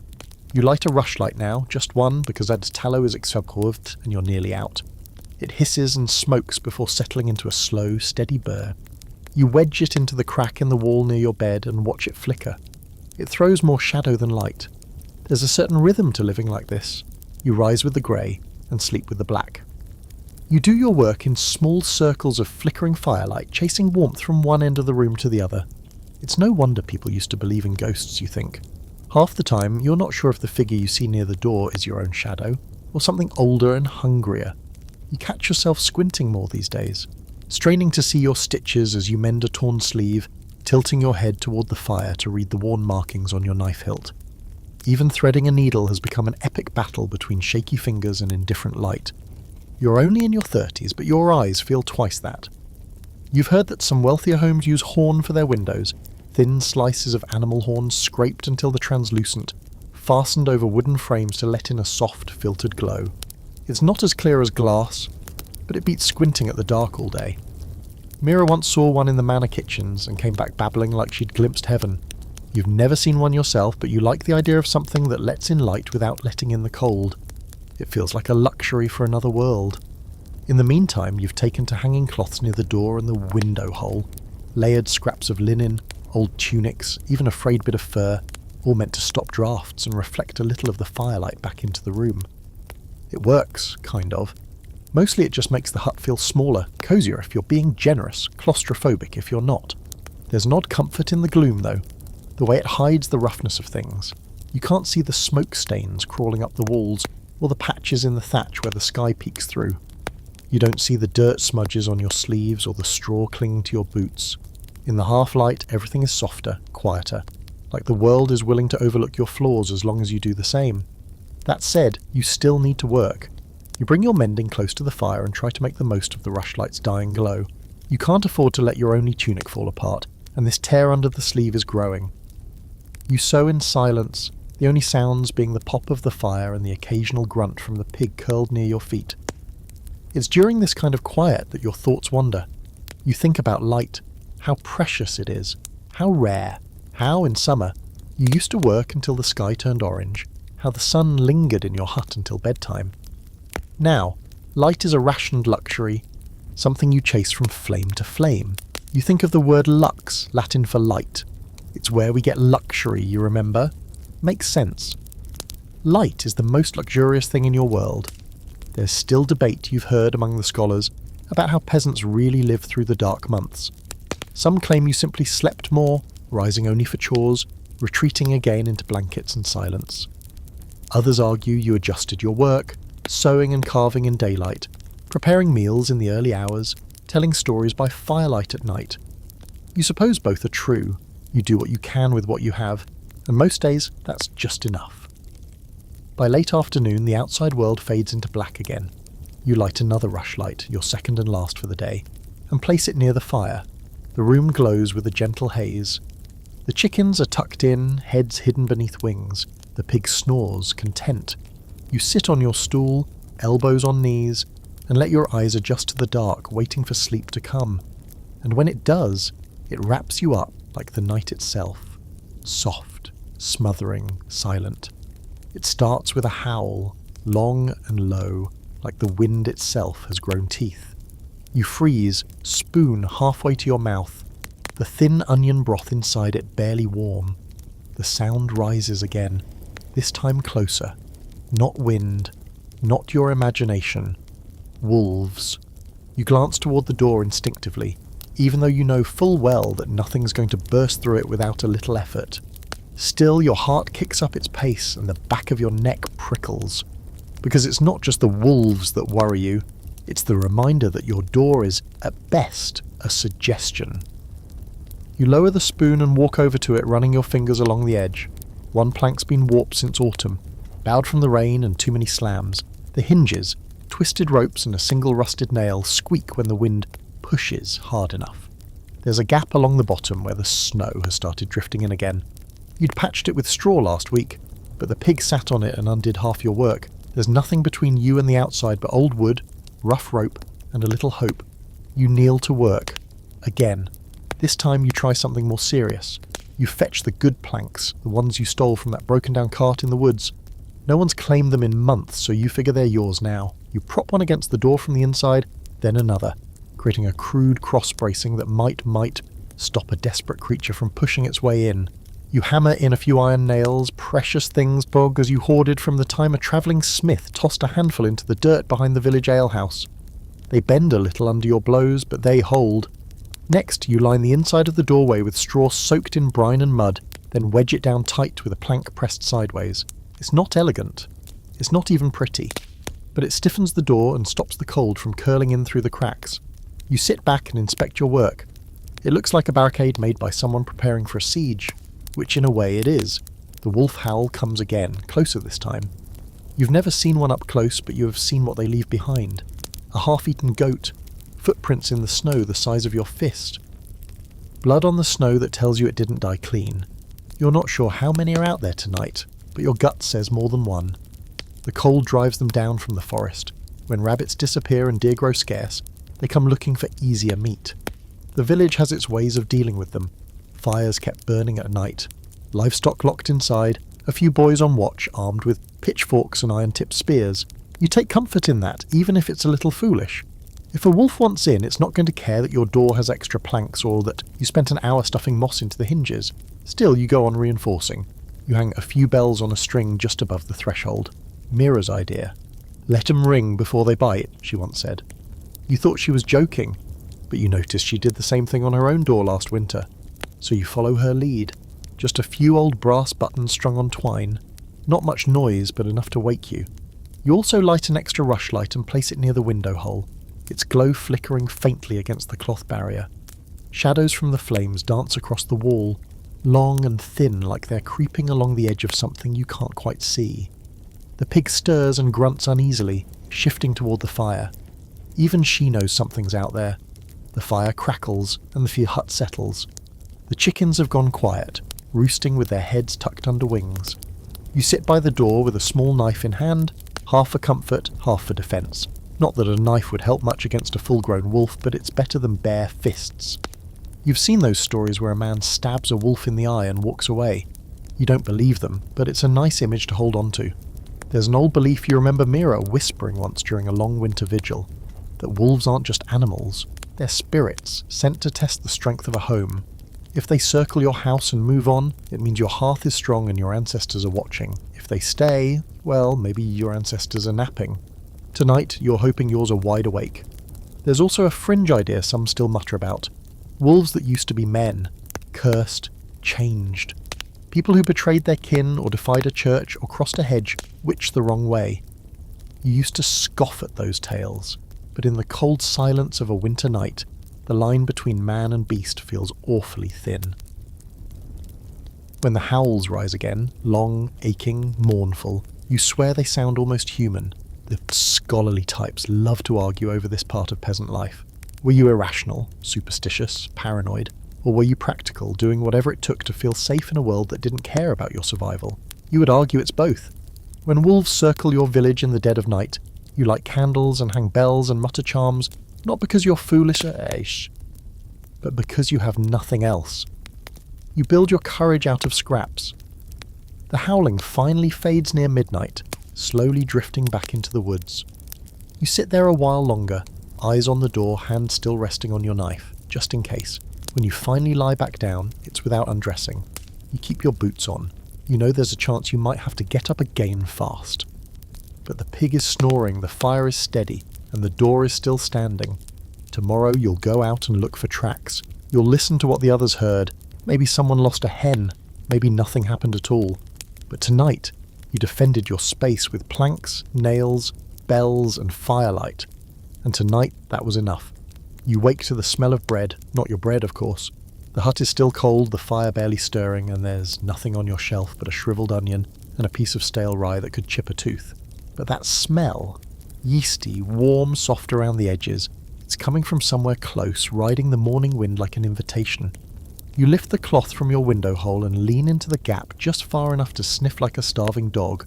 Yep, bread. Which can only mean one thing. The village oven is lit. Your stomach growls in agreement. The communal oven, the life source as Mira calls it, is one of the few truly communal gifts you've got in winter. A round, squat dome of stone and clay tucked behind the Reeves barn, it belongs to no one and everyone. It's fired up a couple times a week during the cold months, once there's enough fuel scraped together to justify it. On baking days, you bring your own dough, if you've got any, and line up in the brittle morning air, hoping your loaf doesn't burn or worse, disappear into someone else's basket. You pull on your cloak and boots, tuck your bread lump into a cloth and head out into the snow. The sun isn't quite up, but the sky is lightening from iron grey to something closer to pewter. Your breath hangs in front of you, and your boots crunch through a crust of snow that froze hard overnight. You pass the usual crowd of early risers, mothers with baskets, children trailing behind like sleepy ducklings, and the occasional man still drunk from last night but carrying a lump of dough like it's a sacred relic. The oven is already smoking by the time you arrive. Fat columns of grey rising from the top, heat radiating from the sides like the warm breath of a sleeping giant. You shuffle closer and hold your hands near the curved wall, not touching, just basking. Even without the bread, this is worth it. This is the warmest place in the entire village, save maybe the forge. If you don't mind the sound of hammering and the smell of hot metal, the oven by contrast smells like hope. And crust. You greet the baker, old Emery, with a nod.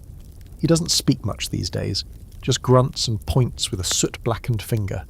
He gestures to a spot near the door, and you place your dough there, wrapped in its cloth and marked with a shallow slash across the top to identify it. No one would dare steal another's loaf on purpose, but if you don't mark it, you've only yourself to blame when two identical lumps come out and one mysteriously ends up in someone else's basket. You step back and wait your turn, joining the semicircle of villagers huddled near the fire pit that's always burning beside the oven. It's mostly ash and scraps, but someone's thrown a few pine cones on top, and they hiss and crackle like little fireworks. You listen to the talk, quiet voices trading news, grumbles about wolves last night, worries about the next snow. One man complains that his thatch is leaking again. Another says his cow's gone dry. It's not happy chatter, but it's the closest thing you've got to community warmth. You glance around and notice the subtle rituals that play out here every time. Someone passes a cup of something warm, herbal broth or weak ale. A woman braids her daughter's hair, fingers working fast before they go numb. An older man leans his head against the side of the oven, eyes closed, lips moving in what might be a prayer. Maybe he's just trying to remember what it felt like to be warm on the inside. Eventually Emery starts pulling the first loaves out with his long paddle, round, brown and steaming, each marked with slashes, crosses or simple initials. The air fills with the unmistakable scent of crust and warmth, and everyone leans forward a little, eyes narrowing, sniffing for their own. You get yours after a short wait, the cloth hot in your hands. The bread inside still hissing faintly with steam. It's not perfect, slightly lopsided, a little underproofed, but it's bread. And it's yours. You don't make it home before tearing off a piece and stuffing it into your mouth. The crust is chewy, the inside dense but satisfying. You close your eyes and chew slowly, savouring the moment like it's a feast. For a few seconds you forget the cold, you forget the cracked daub and the dripping thatch and the weird wheeze the pig's been making lately. You're just a warm belly with good bread. There's something spiritual about this place, and it's not just the heat. It's the ritual of it, the act of baking with others. In the summer, everyone fends for themselves. Fires outside, pots balanced on stones, flatbreads made in ashes. But in winter, when fuel is too precious and time too short, the oven becomes a gathering point. A place to share resources, to gossip, to grieve, to celebrate if anyone can remember how. You've heard tales that in some villages, women used to leave offerings near the oven, grains, salt, even bits of honey, meant to keep the bread from burning and the hearth spirit from wandering. In other places, they'd spit on the paddle before sliding their loaf in to mark it and ward off bad luck. Emery once claimed he saw someone throw in a bone to flavour the fire, but that could have just been him trying to scare the children. Historians argue whether the communal oven was a practical invention or a spiritual one. It's easy to say it was just about efficiency, but when you stand here, cheeks flushed, hands warmed, breath fogging, you feel the deeper weight of it. This is where the village breathes together. This is where heat becomes life. You carry your bread home like a treasure.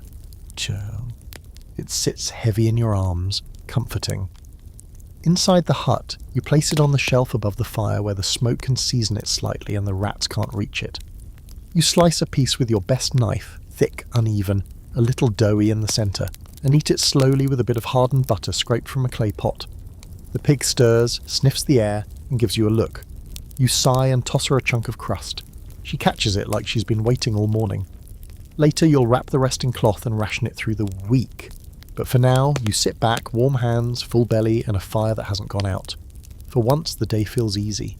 The wind shifts sometime during the night, and you feel it before you hear it, the cold rising like a tide, creeping under your blanket, curling around your legs, then your chest, then the back of your neck. You wake with a start, fingers already reaching for the edge of the blanket to pull it tighter. But it's no use. The fire's gone out. Burny's nothing but a silent heap of ash. The coals didn't even hold overnight, which means one thing: the first real storm has hit. Outside, the world is white. Not pretty white like in the songs they sing at solstice feasts. No, this is the kind of snow that comes down sideways, in thick sheets, driven by a wind so sharp it could flay your skin if you stayed out long enough. You stare at it through the cloth-draped window hole, watching the sky dump its fury across the fields. The hut creaks under the pressure, a sound that isn't so much ominous as just tired, like it's groaning right along with you. You don't have time to think about how dramatic that all sounds. Your fire's out, and that's the only fact that matters right now. You move fast, or as fast as your stiff limbs allow. Your breath fogs thick in the room, every exhale a little cloud. You dig through the basket near the hearth and find the emergency bundle. Dry moss, kindling, a few pitchy pine twigs you've been hoarding like gold. You arrange them carefully, blow on the ash, but there's nothing to catch. Dead. The heat has fled. You'll need to start from scratch. Outside, not an option, not with the wind howling like that. You'd never keep the spark alive, and you'd likely end up frostbitten or dead. So you fall back on the old trick, the ember pot. You wrap yourself in your cloak, shove your boots on, and dash through the snow to Mira's hut. It's only a few dozen paces away, but it feels like a mile. The wind hits you like a slap, biting through every layer. The snow is halfway up your shins, heavy and wet. You curse with each step, teeth clenched, eyes narrowed against the wind. You pound on Mira's door and she answers without opening it fully, just enough to see your frozen face and wave you in. Her hut is a different world, dim, smoky, but warm. You practically collapse beside her fire, hands outstretched, trying not to sob with relief. She clucks her tongue at you, mutters something about unlucky embers, and hands you a small clay pot packed with hot coals and covered with a flat lid. Ember pots are an old trick, carry heat without flame, keep it alive long enough to transfer it from one hearth to another. The trick is to move quickly and not drop it, or burn yourself. Or both. You wrap the pot in cloth, thank her with a breathless nod, and plunge back into the storm.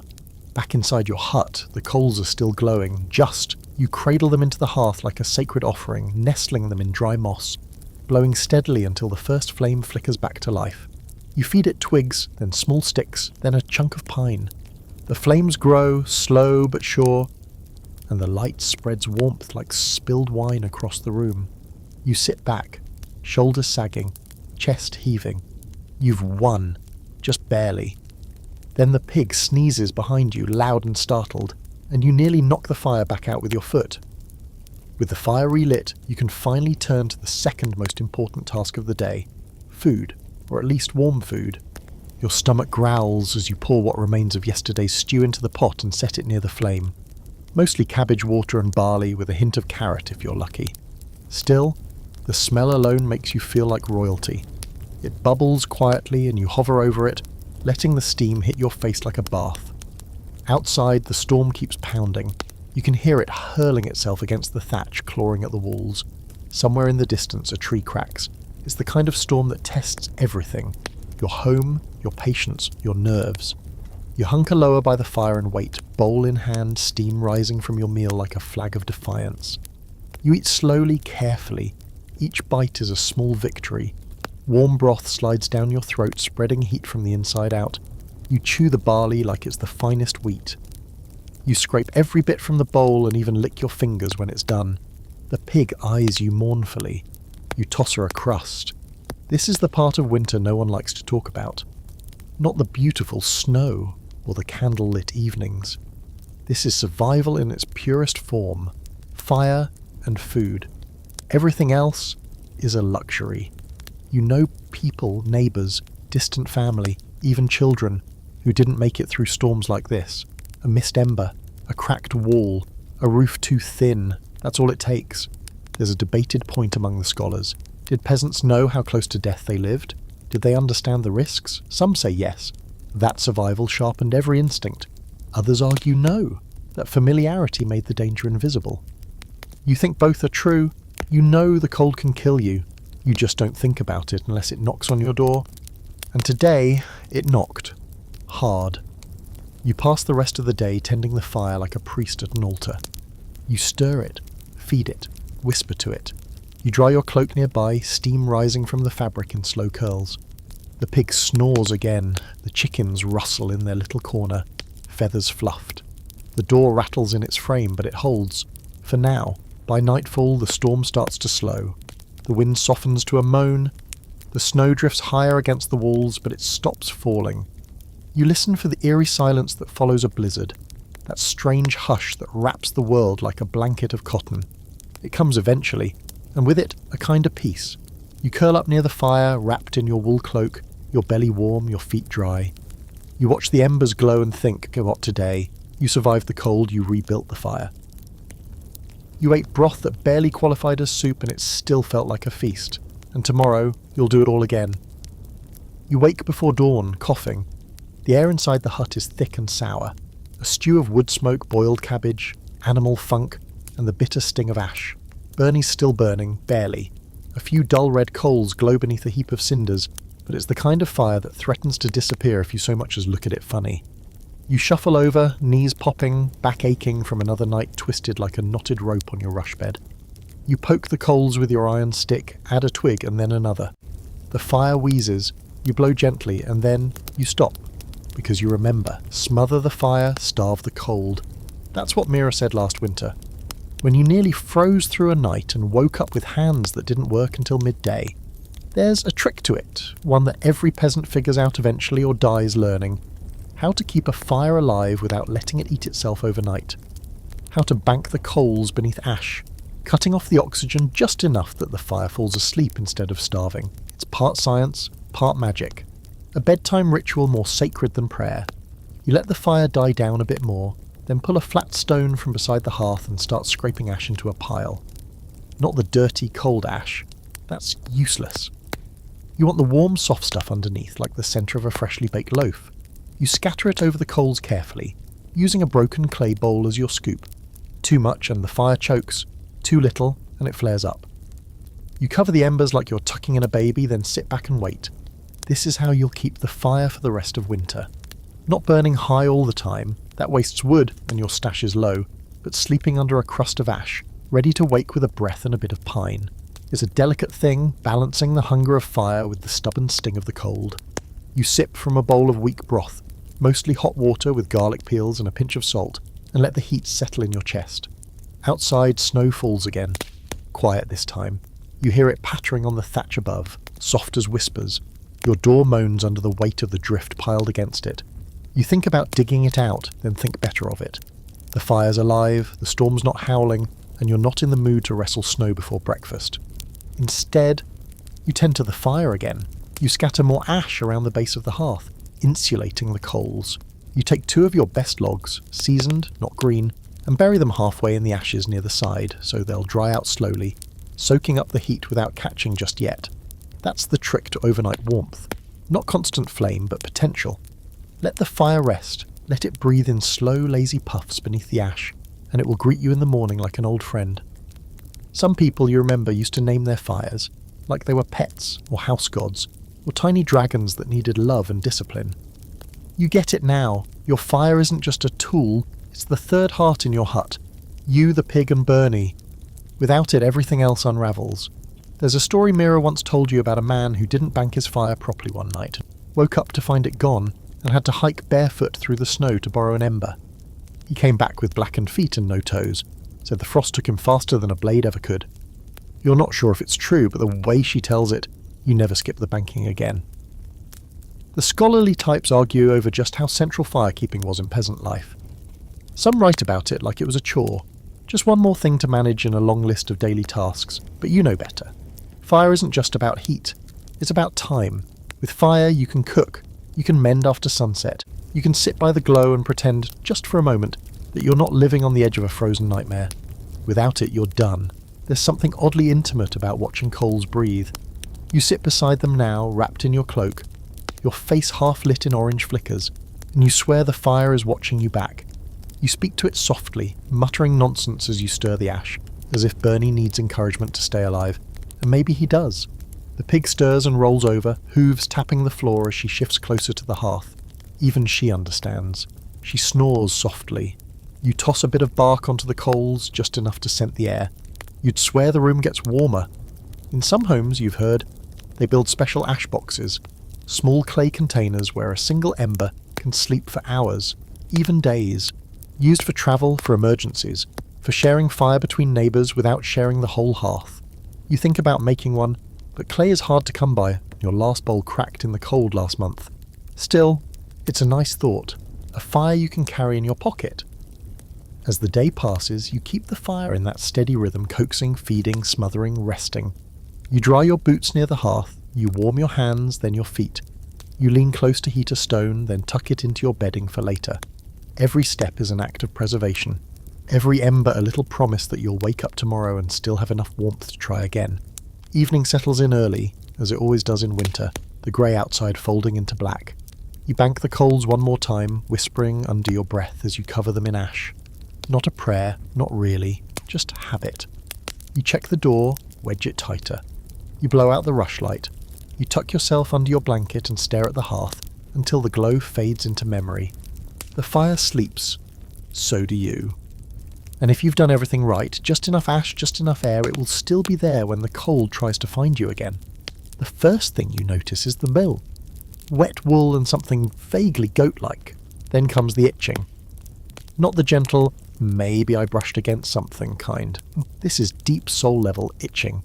The kind that makes you want to shed your skin like a snake and start over. You claw at your neck, then your shoulder, then the small of your back. You groan, sit up and scratch harder, half asleep, muttering curses that would make a monk blush. It's not a surprise. You haven't bathed in weeks, maybe longer. You gave up counting somewhere around the second freeze. You'd kill for a warm bath or even a cold one that doesn't involve a frozen bucket and the kind of pain that turns your toes purple. But in winter, bathing becomes a rare and dangerous luxury. A soaked body in a cold hut is a dead body by morning. So you endure, you itch, you hardly smell, and you pile on more layers to trap the heat and hide the shame. Your tunic sticks to your back as you rise. Wool, once stiff and itchy, now softened by time, sweat, and the sort of grime that eventually becomes its own form of weatherproofing. You tug it down and reach for your overcloak, a battered thing made of coarsely woven wool with patches of rabbit fur stitched in by hand. It's the warmest garment you own, also the most alive.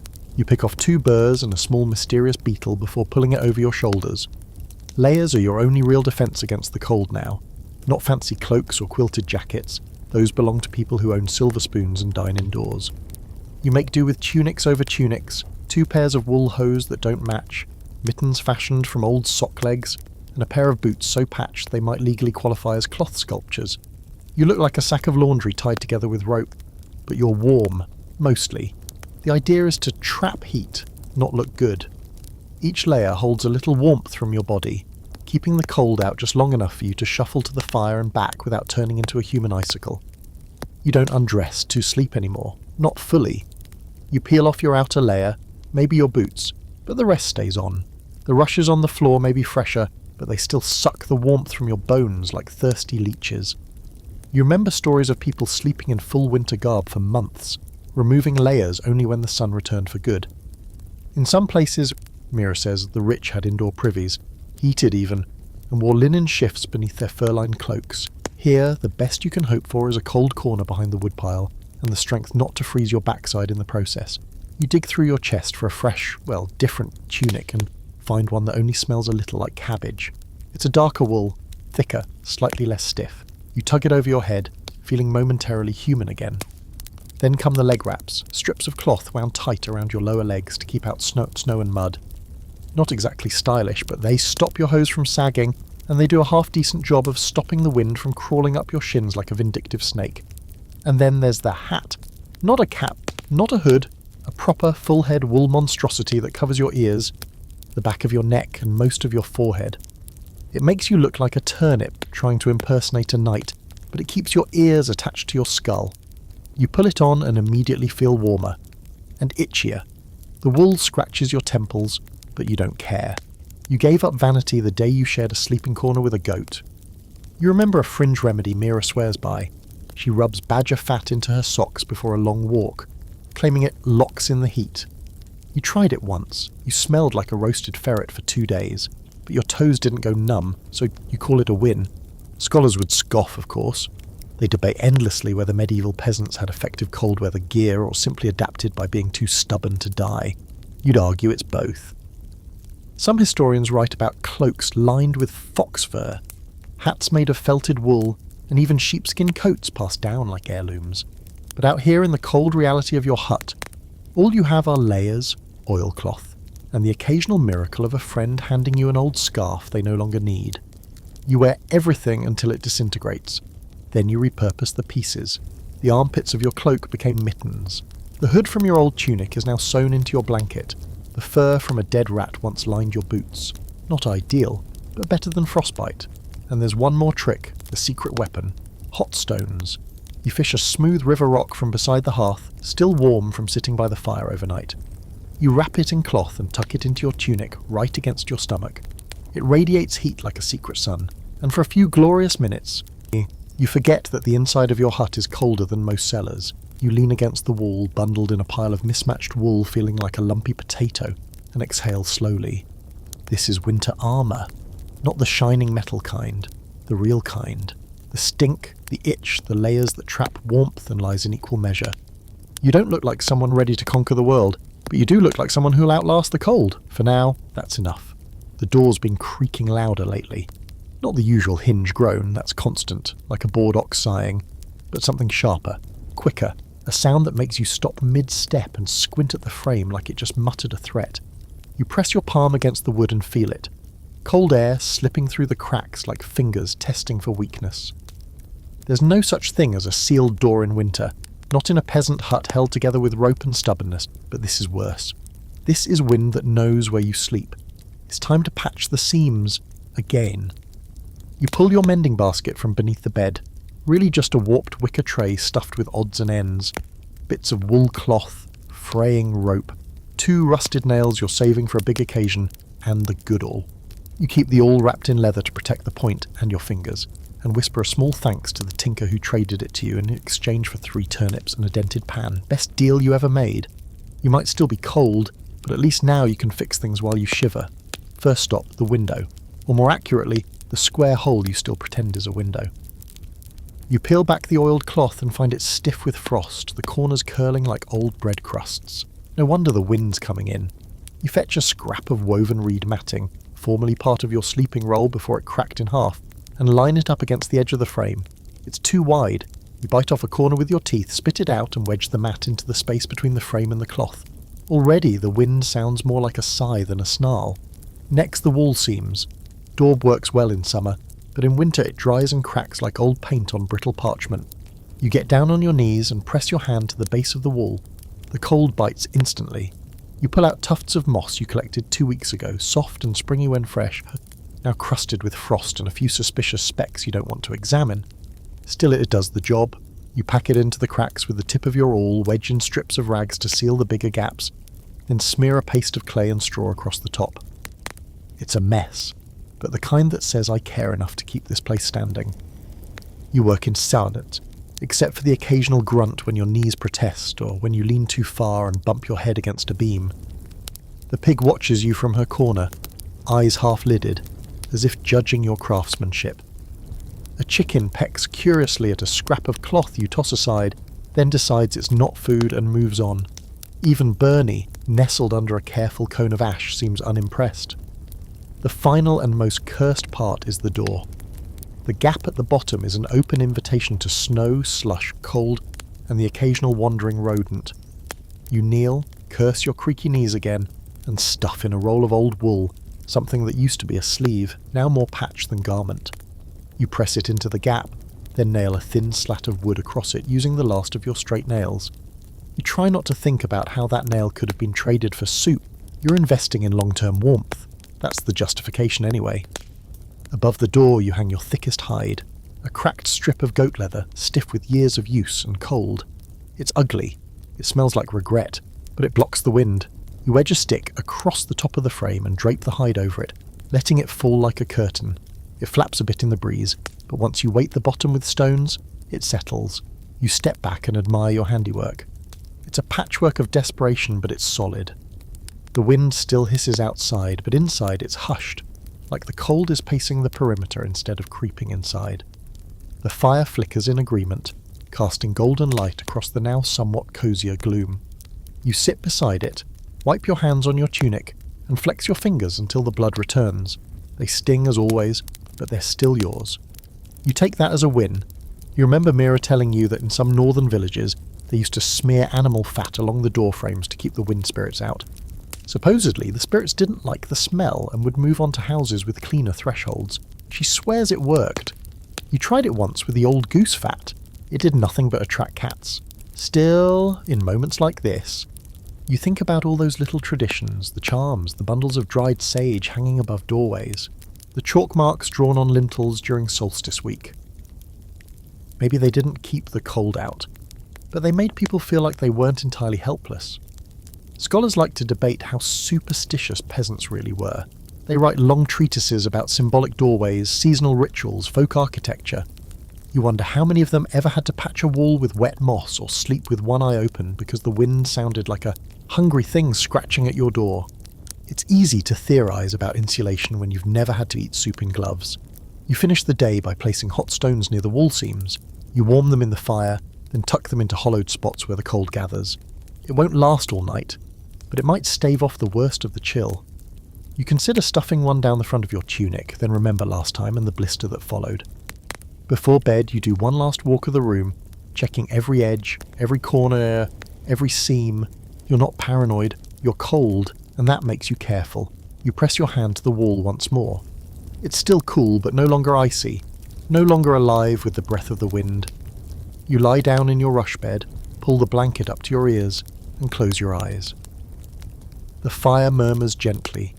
The pig exhales in her sleep.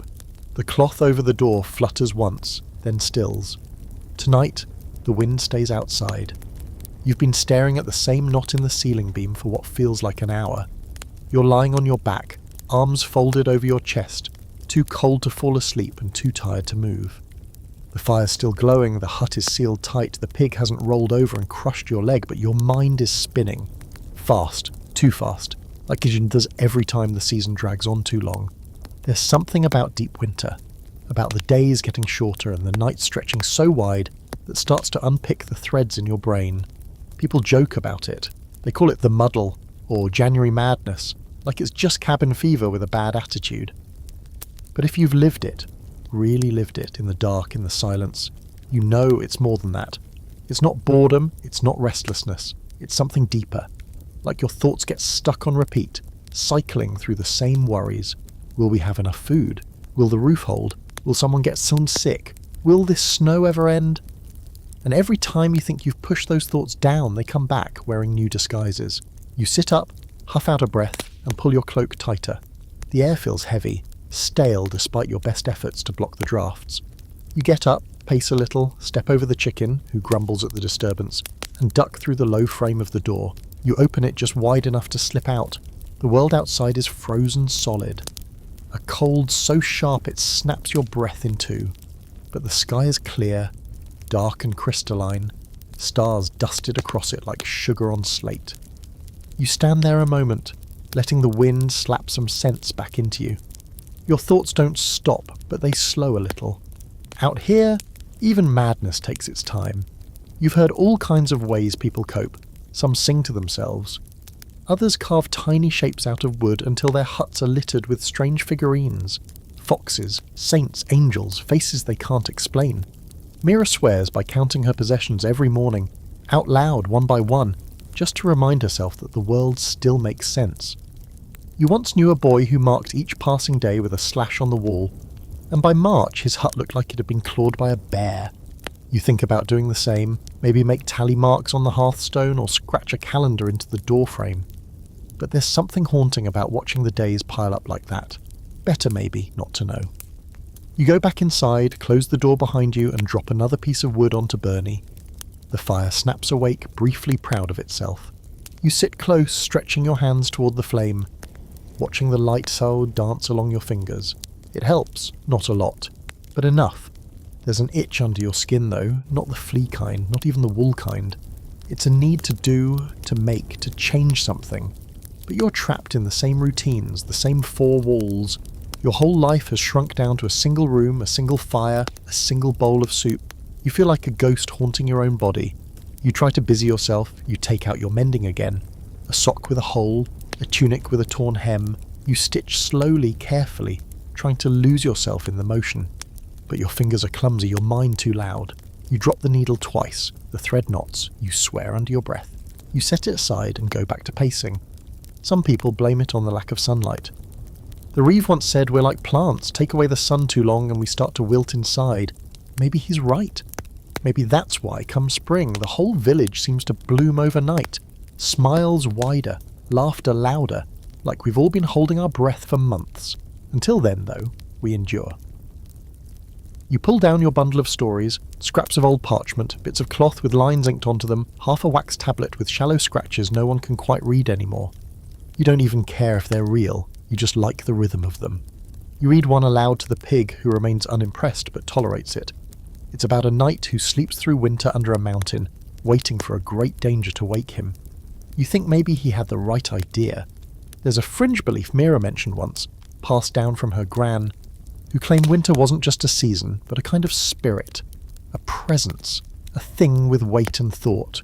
If you don't distract yourself, she said, it'll get inside your head, settle there, and start whispering. Winter's not just cold, she'd muttered over her cauldron of boiling roots. It's clever. You didn't believe her at the time. You're starting to reconsider. Scholars sometimes talk about seasonal melancholy in their long-winded scrolls.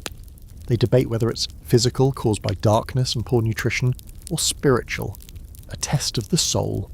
They write about monks isolating in stone cells, peasants lost in snowdrifts, entire villages going silent after too many weeks without sunlight. They study it like it's a problem to be solved. But you know it's not something that can be solved, only survived. And survival in winter means making the madness smaller, shrinking it down until it can fit into something manageable. A routine, a fire, add a story, a song. You sit by the hearth again, pick up your needle, and try once more. This time the thread doesn't knot. This time the needle finds its hole. You sew in garments, you breathe. You count stitches instead of days, and the madness doesn't leave, but it sits down a little calmer beside the fire. By the time midwinter rolls around, the village starts to smell different. Not bad exactly, though it's still a blend of smoke, wet wool and things that should have been buried, but different. There's something in the air that feels charged, a kind of nervous buzzing that prickles your skin. Even Burny's flame seems to flicker higher these nights, like it knows something's moving unseen. People start whispering again, more than usual. Not about wolves or weather this time, about luck, about what keeps a house safe when everything outside wants to kill you. It begins the same way every year. First, Mira chalks a crooked symbol over her door, 3 jagged lines crossing in the middle. She calls it the Mark of the Watch, meant to keep frost spirits from stepping over her threshold. Then Thomas, the blacksmith's brother, hangs a sprig of rosemary tied with red string above his window hole. You ask him why red. He says because it's the colour that scares sickness away. A child ties bits of wool to her goat's horns. The Reeve sprinkles salt at the corners of his hearth. Everyone's got their own way of keeping the dark from getting in. You've got your own too. You don't talk about it, of course. No one does. It's not quite superstition, not quite prayer. You just do it. When the wind moans through the thatch at night, you murmur a rhyme under your breath. Something your mother used to say. Ashen in the corner, coal in the pit, warm heart stay, cold one quit. You're not even sure what it means, but it's rhythm, and rhythm feels like control. Today is the day before the Feast of St. Bridget, or, as Mira still calls it, the old fire night. She claims that before saints' curtain sermons, people lit little candles in every home, calling back the warmth of the sun. Fire keeps the house alive, she tells you, ladling out thin broth. But charms remind it why, or... You think she's joking, but that evening, you see her slip something into her fire. A handful of herbs, maybe thyme and sage, maybe something stranger, and whisper to the smoke as it curls upward. You've never been one for rituals. You've got enough trouble keeping the roof from caving and the stew from freezing mid-boil, but after last week's storm, the idea of a little extra protection doesn't sound so foolish. So you gather what you can, a sprig of dried nettle, a piece of salt pork fat, and a bit of straw from the clean rushes. You twist them together with a strand of red yarn and hang the bundle above the hearth. It looks ridiculous, but it makes you feel better. You light an extra candle, well, a stub of tallow that passes for one, and set it on the hearthstone beside Burny. The light dances in the dark, golden and soft. The pig eyes it suspiciously but doesn't move. The chickens are asleep. The fire hums low. You murmur the rhyme again, slower this time. You tell yourself it's just habit, just a thing to fill the silence, but deep down, you feel something shift. There's a weird little fact you once overheard from a passing friar. In some corners of Europe, people believed every house had a guardian spirit, a kind of invisible tenant who lived in the walls or the hearth. Feed it, honour it, keep it warm, and it'll keep you safe. Ignore it and it might turn mean. Maybe that's why people leave bits of bread on the ledge at night or toss salt over their shoulder before eating. You've caught yourself doing that more than once, not out of fear exactly, more like respect. As the night stretches on, the wind picks up again. It presses against the door, rattling the hide curtain. You can hear the snow scraping along the walls like sand. You're sitting cross-legged by the fire, half dozing, when something makes you look up. The light flickers, not just once, but twice. You stare at the flame. It bends, then straightens, then flares. Maybe it's the draft, maybe it's not. You're too tired to decide. For a second you think you hear footsteps outside, soft, slow, crunching snow. You sit very still. The pig snorts once, then goes silent. The fire crackles louder, as if to fill the space between heartbeats. You hold your breath, and then the sound fades. The wind shifts again. Nothing. Maybe it was snow sliding off the roof. Maybe it was imagination. You exhale slowly, feeling foolish and relieved all at once. You know what Mira would say. The dead walk near when the nights are longest. She insists the line between the living and the gone grows thin in winter, that the cold itself opens it like a crack in a wall. You'd laugh if it didn't sound so possible. After all, you've felt the air grow heavy sometimes for no reason. You've seen candlelight bend when no wind's blowing. You've woken in the night certain someone was standing at the foot of your bed, only to find nothing but the pig, snoring. There's an open question among the learned about how much of this peasant superstition was real belief and how much was just boredom and fear. They write it down like folklore, neat and tidy, as if faith in charms was a kind of quaint ignorance. But you know it's more complicated. When the dark stretches on forever, when the wind sounds like a voice, when your life depends on the mercy of fire and frost, you believe in something. You have to, so you keep your little bundle hanging above the hearth. You add another pinch of salt to the coals. You hum your rhyme under your breath. The wind hammers once more, then drifts away, and the flame steadies again. By the time you crawl into your bed, you feel it. Not warmth exactly, but calm. The kind that only comes when you've done everything you can to keep the dark outside. The pig snorts, the chickens rustle, and Burny glows with a steady, loyal pulse. You whisper once more to no one in particular, "Stay warm, stay here." And for the first time in days, you fall asleep before the fire fades. You're woken by the unmistakable sound of dripping. Not the slow, steady kind that signals a minor leak, but a frantic, rhythmic plip, plip, plip, like someone's tapping out a warning in water code. You crack one eye open and squint at the ceiling. Sure enough, there's a dark stain above your bed, spreading like spilled ink across the underside of the thatch. One brave droplet trembles at the bottom of it, swells and then dives straight for your forehead. You roll out of bed like it's a fire drill and grab your cloak to swat at the ceiling, but of course that does nothing. You'd love to pretend this is your first leak of the winter. It's not. It's just the latest in a long and increasingly dramatic series. The roof held through snow, frost and wind, but now comes the true villain of the season, the thaw. Yes, it's finally warming up. You should be grateful. The icicles are melting, the air doesn't stab your lungs anymore, and Burny doesn't need to be fed every half hour like an angry toddler. But with the thaw comes new chaos. Mud, leaks, rotting thatch, soggy rushes, and the kind of damp that gets into your bones and refuses to leave. You're not freezing to death anymore. You're just slowly dissolving. You drag a bucket under the drip, already half full from last night's ceiling tears. The sound of water hitting water is maddening. You think about stuffing moss into the thatch again, but it's still frozen in the pile outside, and you're not in the mood to hammer icicles into your roof, so you do what any rational person does. You sigh, wrap your blanket tighter, and grumble. Mira says this is the worst part of the season. Not the cold, not the snow, but the slush. Everything becomes a trap. Paths that were once frozen solid are now soft and treacherous, sucking your boots into the earth with a damp slorp. The yard outside your hut has turned into a miniature swamp. You lost a shoe in it yesterday and had to fish it out with a stick. The pig now refuses to step outside, which you can't even blame her for. She just snorts and gives you a look that says, "You made this choice. I was born for better things." Inside, the floor rushes are soaked through. They squelch when you walk, releasing little puffs of old fermented scent. A mixture of feet, ash, and disappointment. You peel back a section near the hearth and find mildew creeping along the packed earth beneath. You pretend you didn't see it. You light a rushlight and wave it around like that'll somehow make the mould change its mind. You set about rearranging everything in a futile attempt to keep the dry bits dry.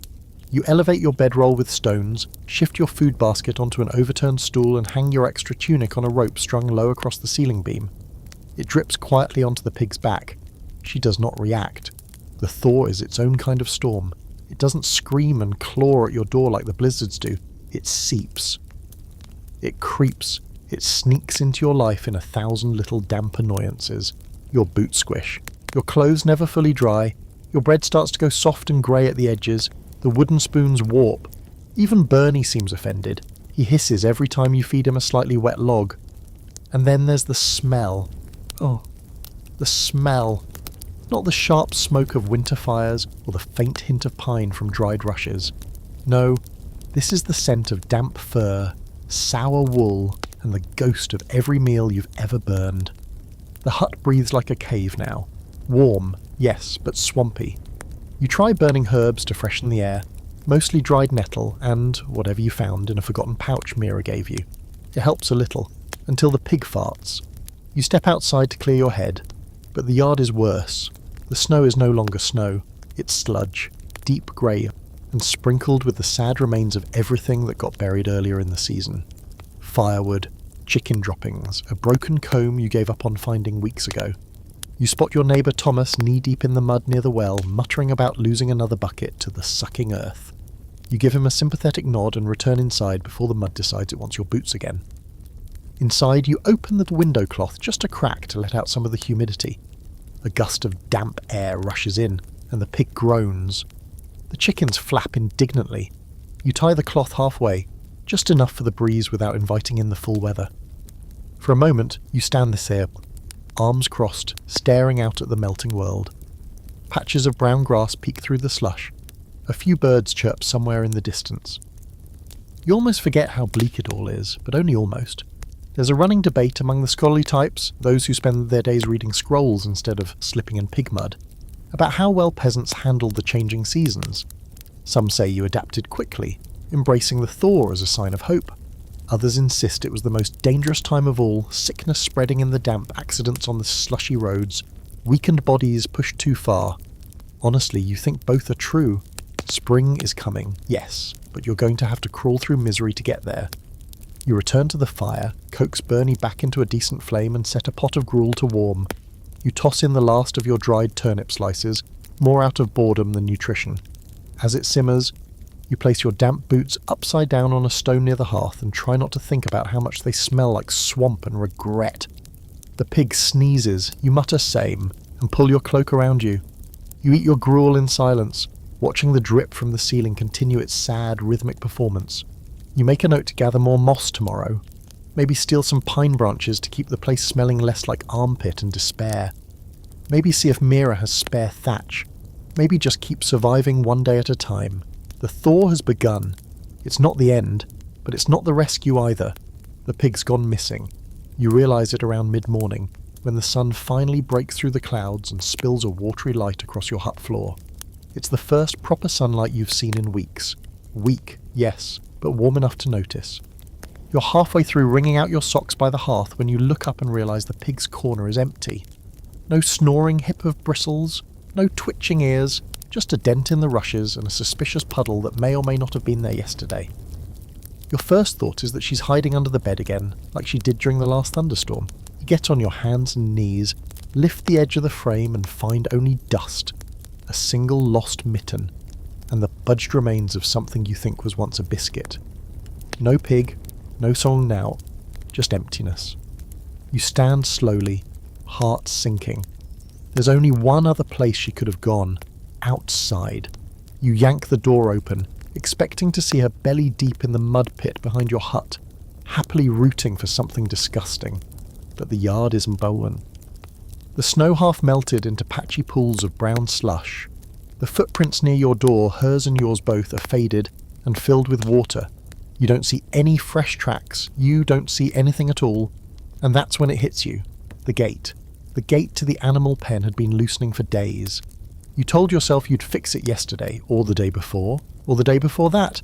But then the snow got heavy, the fire got needy, and your knees got sore. So you didn't. And now, you've got a very smart, very nosy pig wandering who knows where through a half-thawed forest full of half-starved creatures that see bacon where you see a companion. You scramble to pull on your boots, still wet from the thaw, squishing unpleasantly, and grab your walking stick. It's not meant for herding pigs, it's meant for balance, and occasionally whacking snow off low-hanging branches, but it'll have to do. You step into the slush, muttering prayers and curses in equal measure, your breath fogging in the cool morning air. The forest looks different now, not as terrifying maybe, but definitely not safe. The snow has melted into a labyrinth of puddles and mud holes. Thin sheets of ice still cling to the shadows, but the sun has made everything else slick and soft and treacherous. You nearly lose your balance twice within the first 10 steps. Your stick sinks deep into a hidden hole and gets stuck.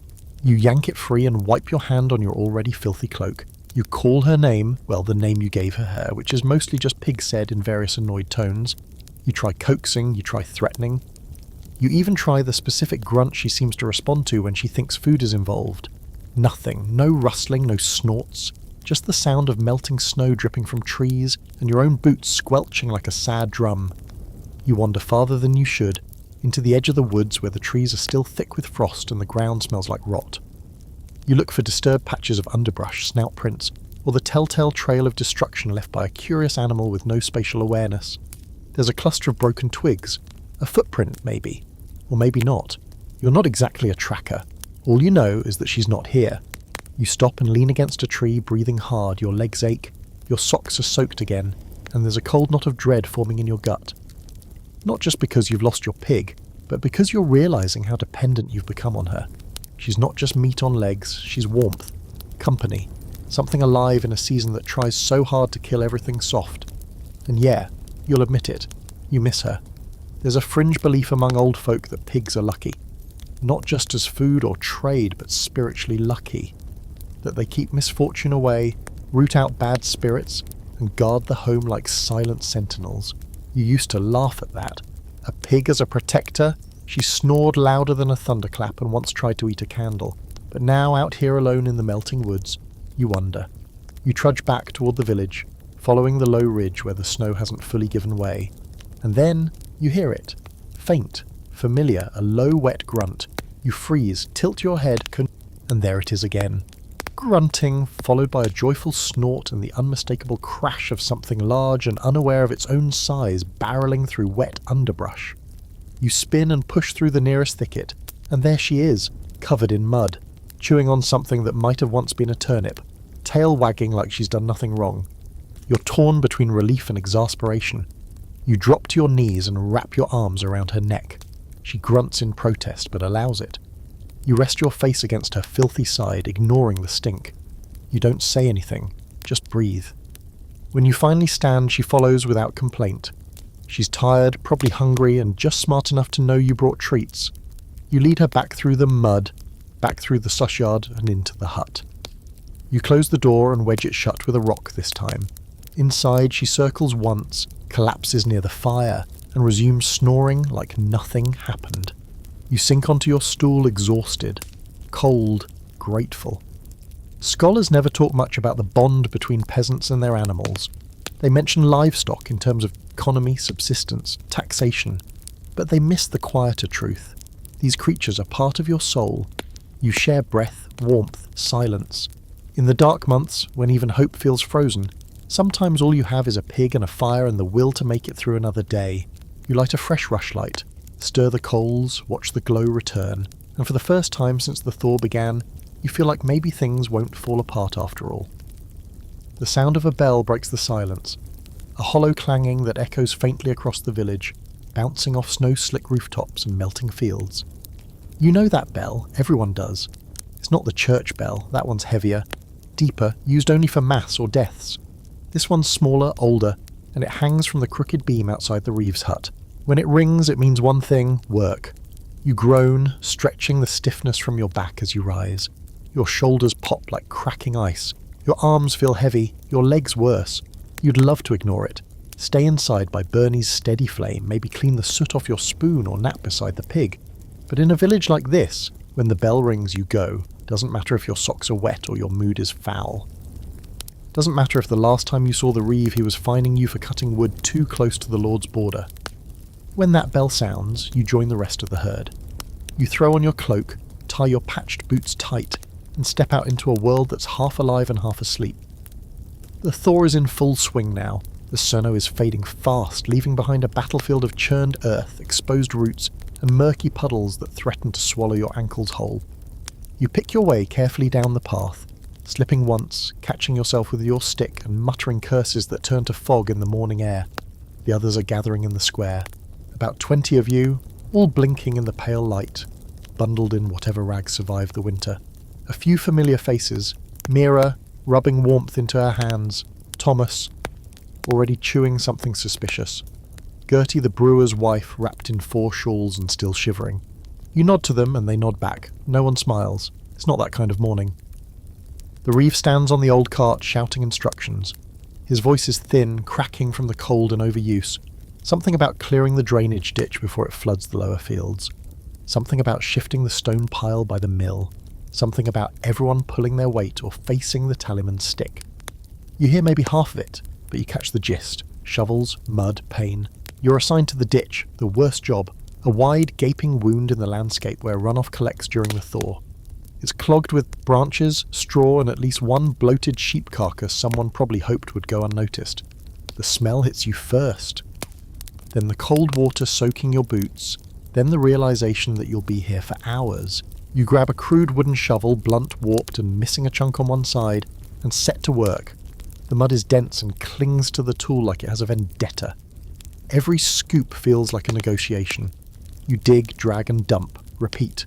Your hands blister fast, even through the stiff wool of your gloves. The ache settles in your shoulders like an old friend. Around you others grunt, curse, and groan. At one point Thomas slips and nearly ends up face first in the water. You grab his arm and haul him up. He laughs, spits, and mutters, "Should have stayed in bed." You agree, silently. By midday your legs are soaked through. Your back is screaming. And yet, there's something satisfying about the rhythm of it. It's hard, disgusting, but miserable work, but it's doing something. You're shaping the thaw, guiding the chaos, making space for spring to return. And you're not alone. Every grunt from your neighbour, every thump of a shovel, every splash of cold water is a reminder that you're part of something bigger than your aching limbs. There's a moment, brief, almost unnoticeable, when the water finally starts to flow. It trickles past your boot, winding its way through the ditch like it remembers how to be a river. A cheer rises from down the line. Someone claps. Mira lets out a whoop that makes everyone laugh. The mood shifts just for a heartbeat. You all stand straighter. You keep digging. Later, when the Reeve declares the work done, you stagger back to your hut. Mud drips from your boots.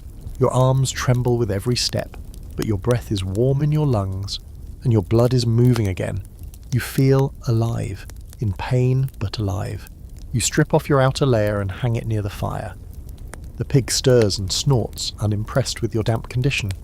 You sink onto your stool and stretch your legs out toward the hearth.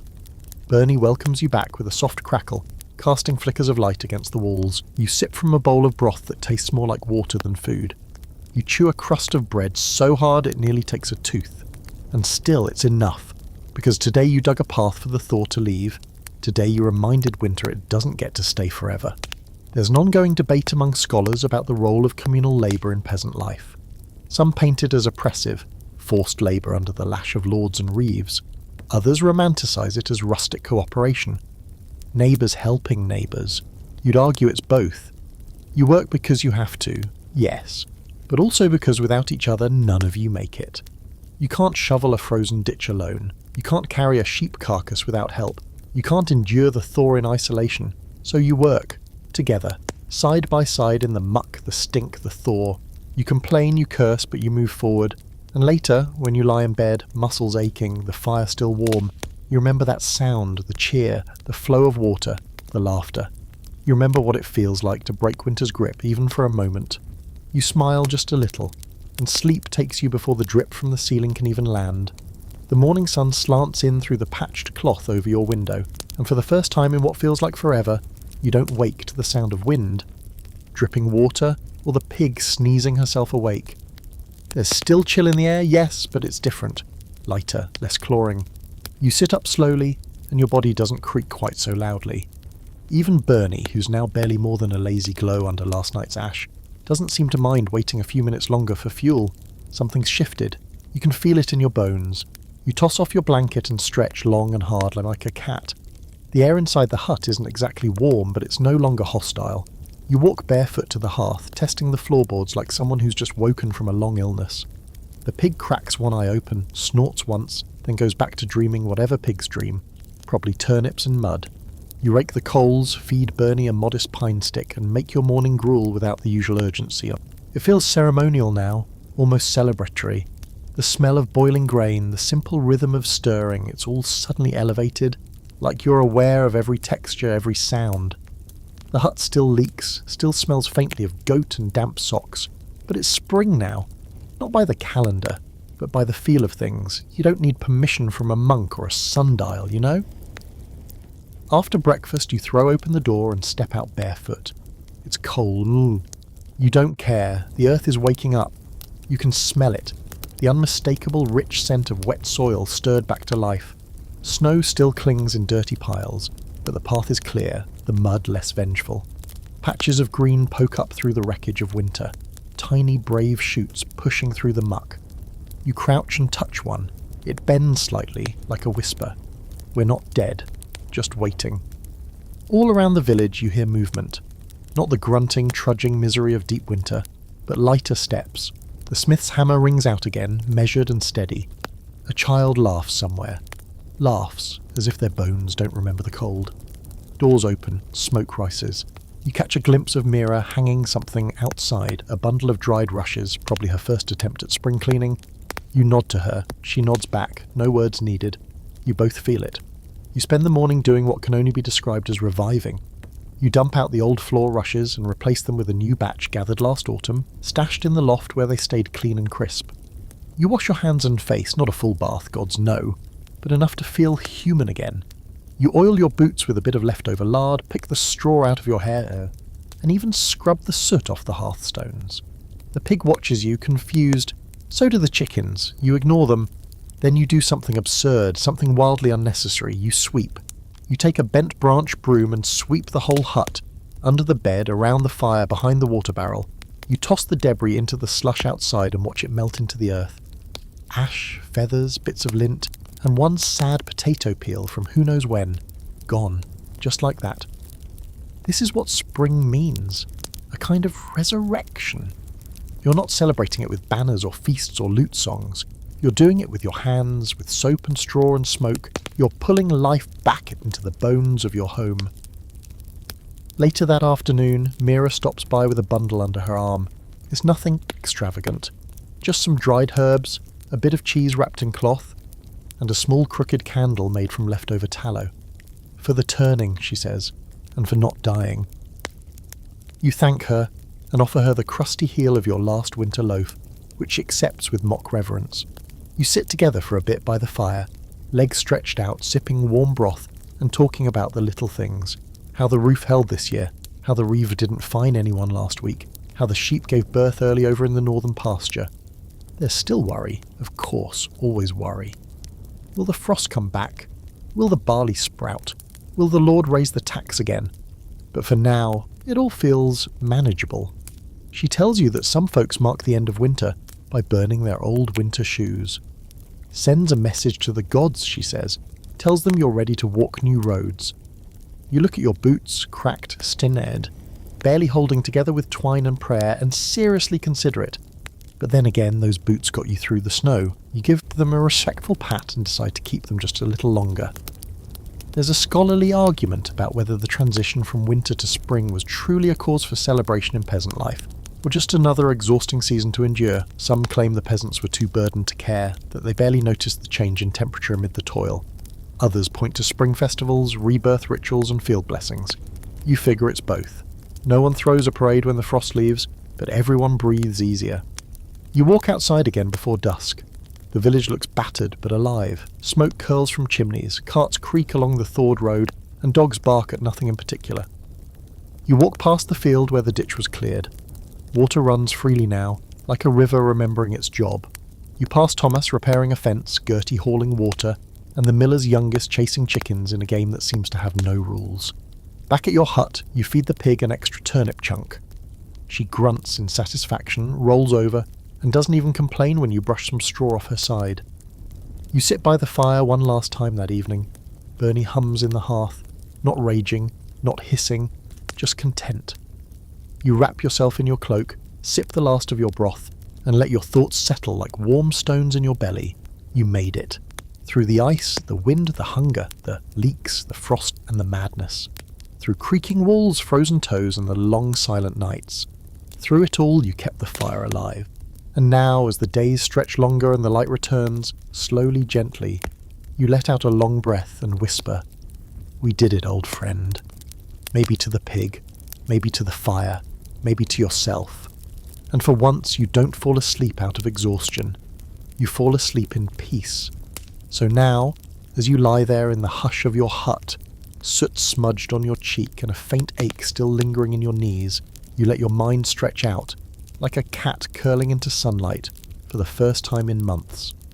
The cold has lost its bite.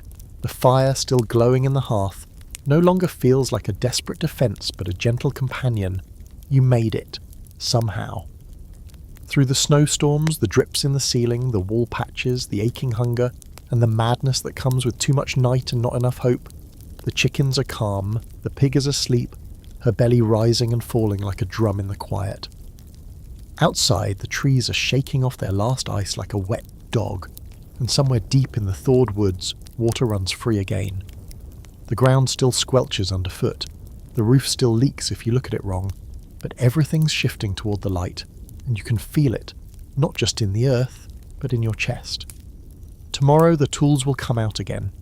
Fields will be turned, seeds planted, and the rhythm of labour will change from survival to growth. But tonight, you rest. Not out of exhaustion, but out of earned stillness. This was winter as it really was, not just cold nights and picturesque snow, but gut-deep endurance, clever patchwork, wood smoke, wool and willpower. And yet, even through the misery, the mould and the occasional missing pig, you survived with your humour intact and your hearth still burning. Not bad, peasant, not bad at all. So now, as your eyes drift closed, let the last embers hum you to sleep. Spring will be waiting when you wake.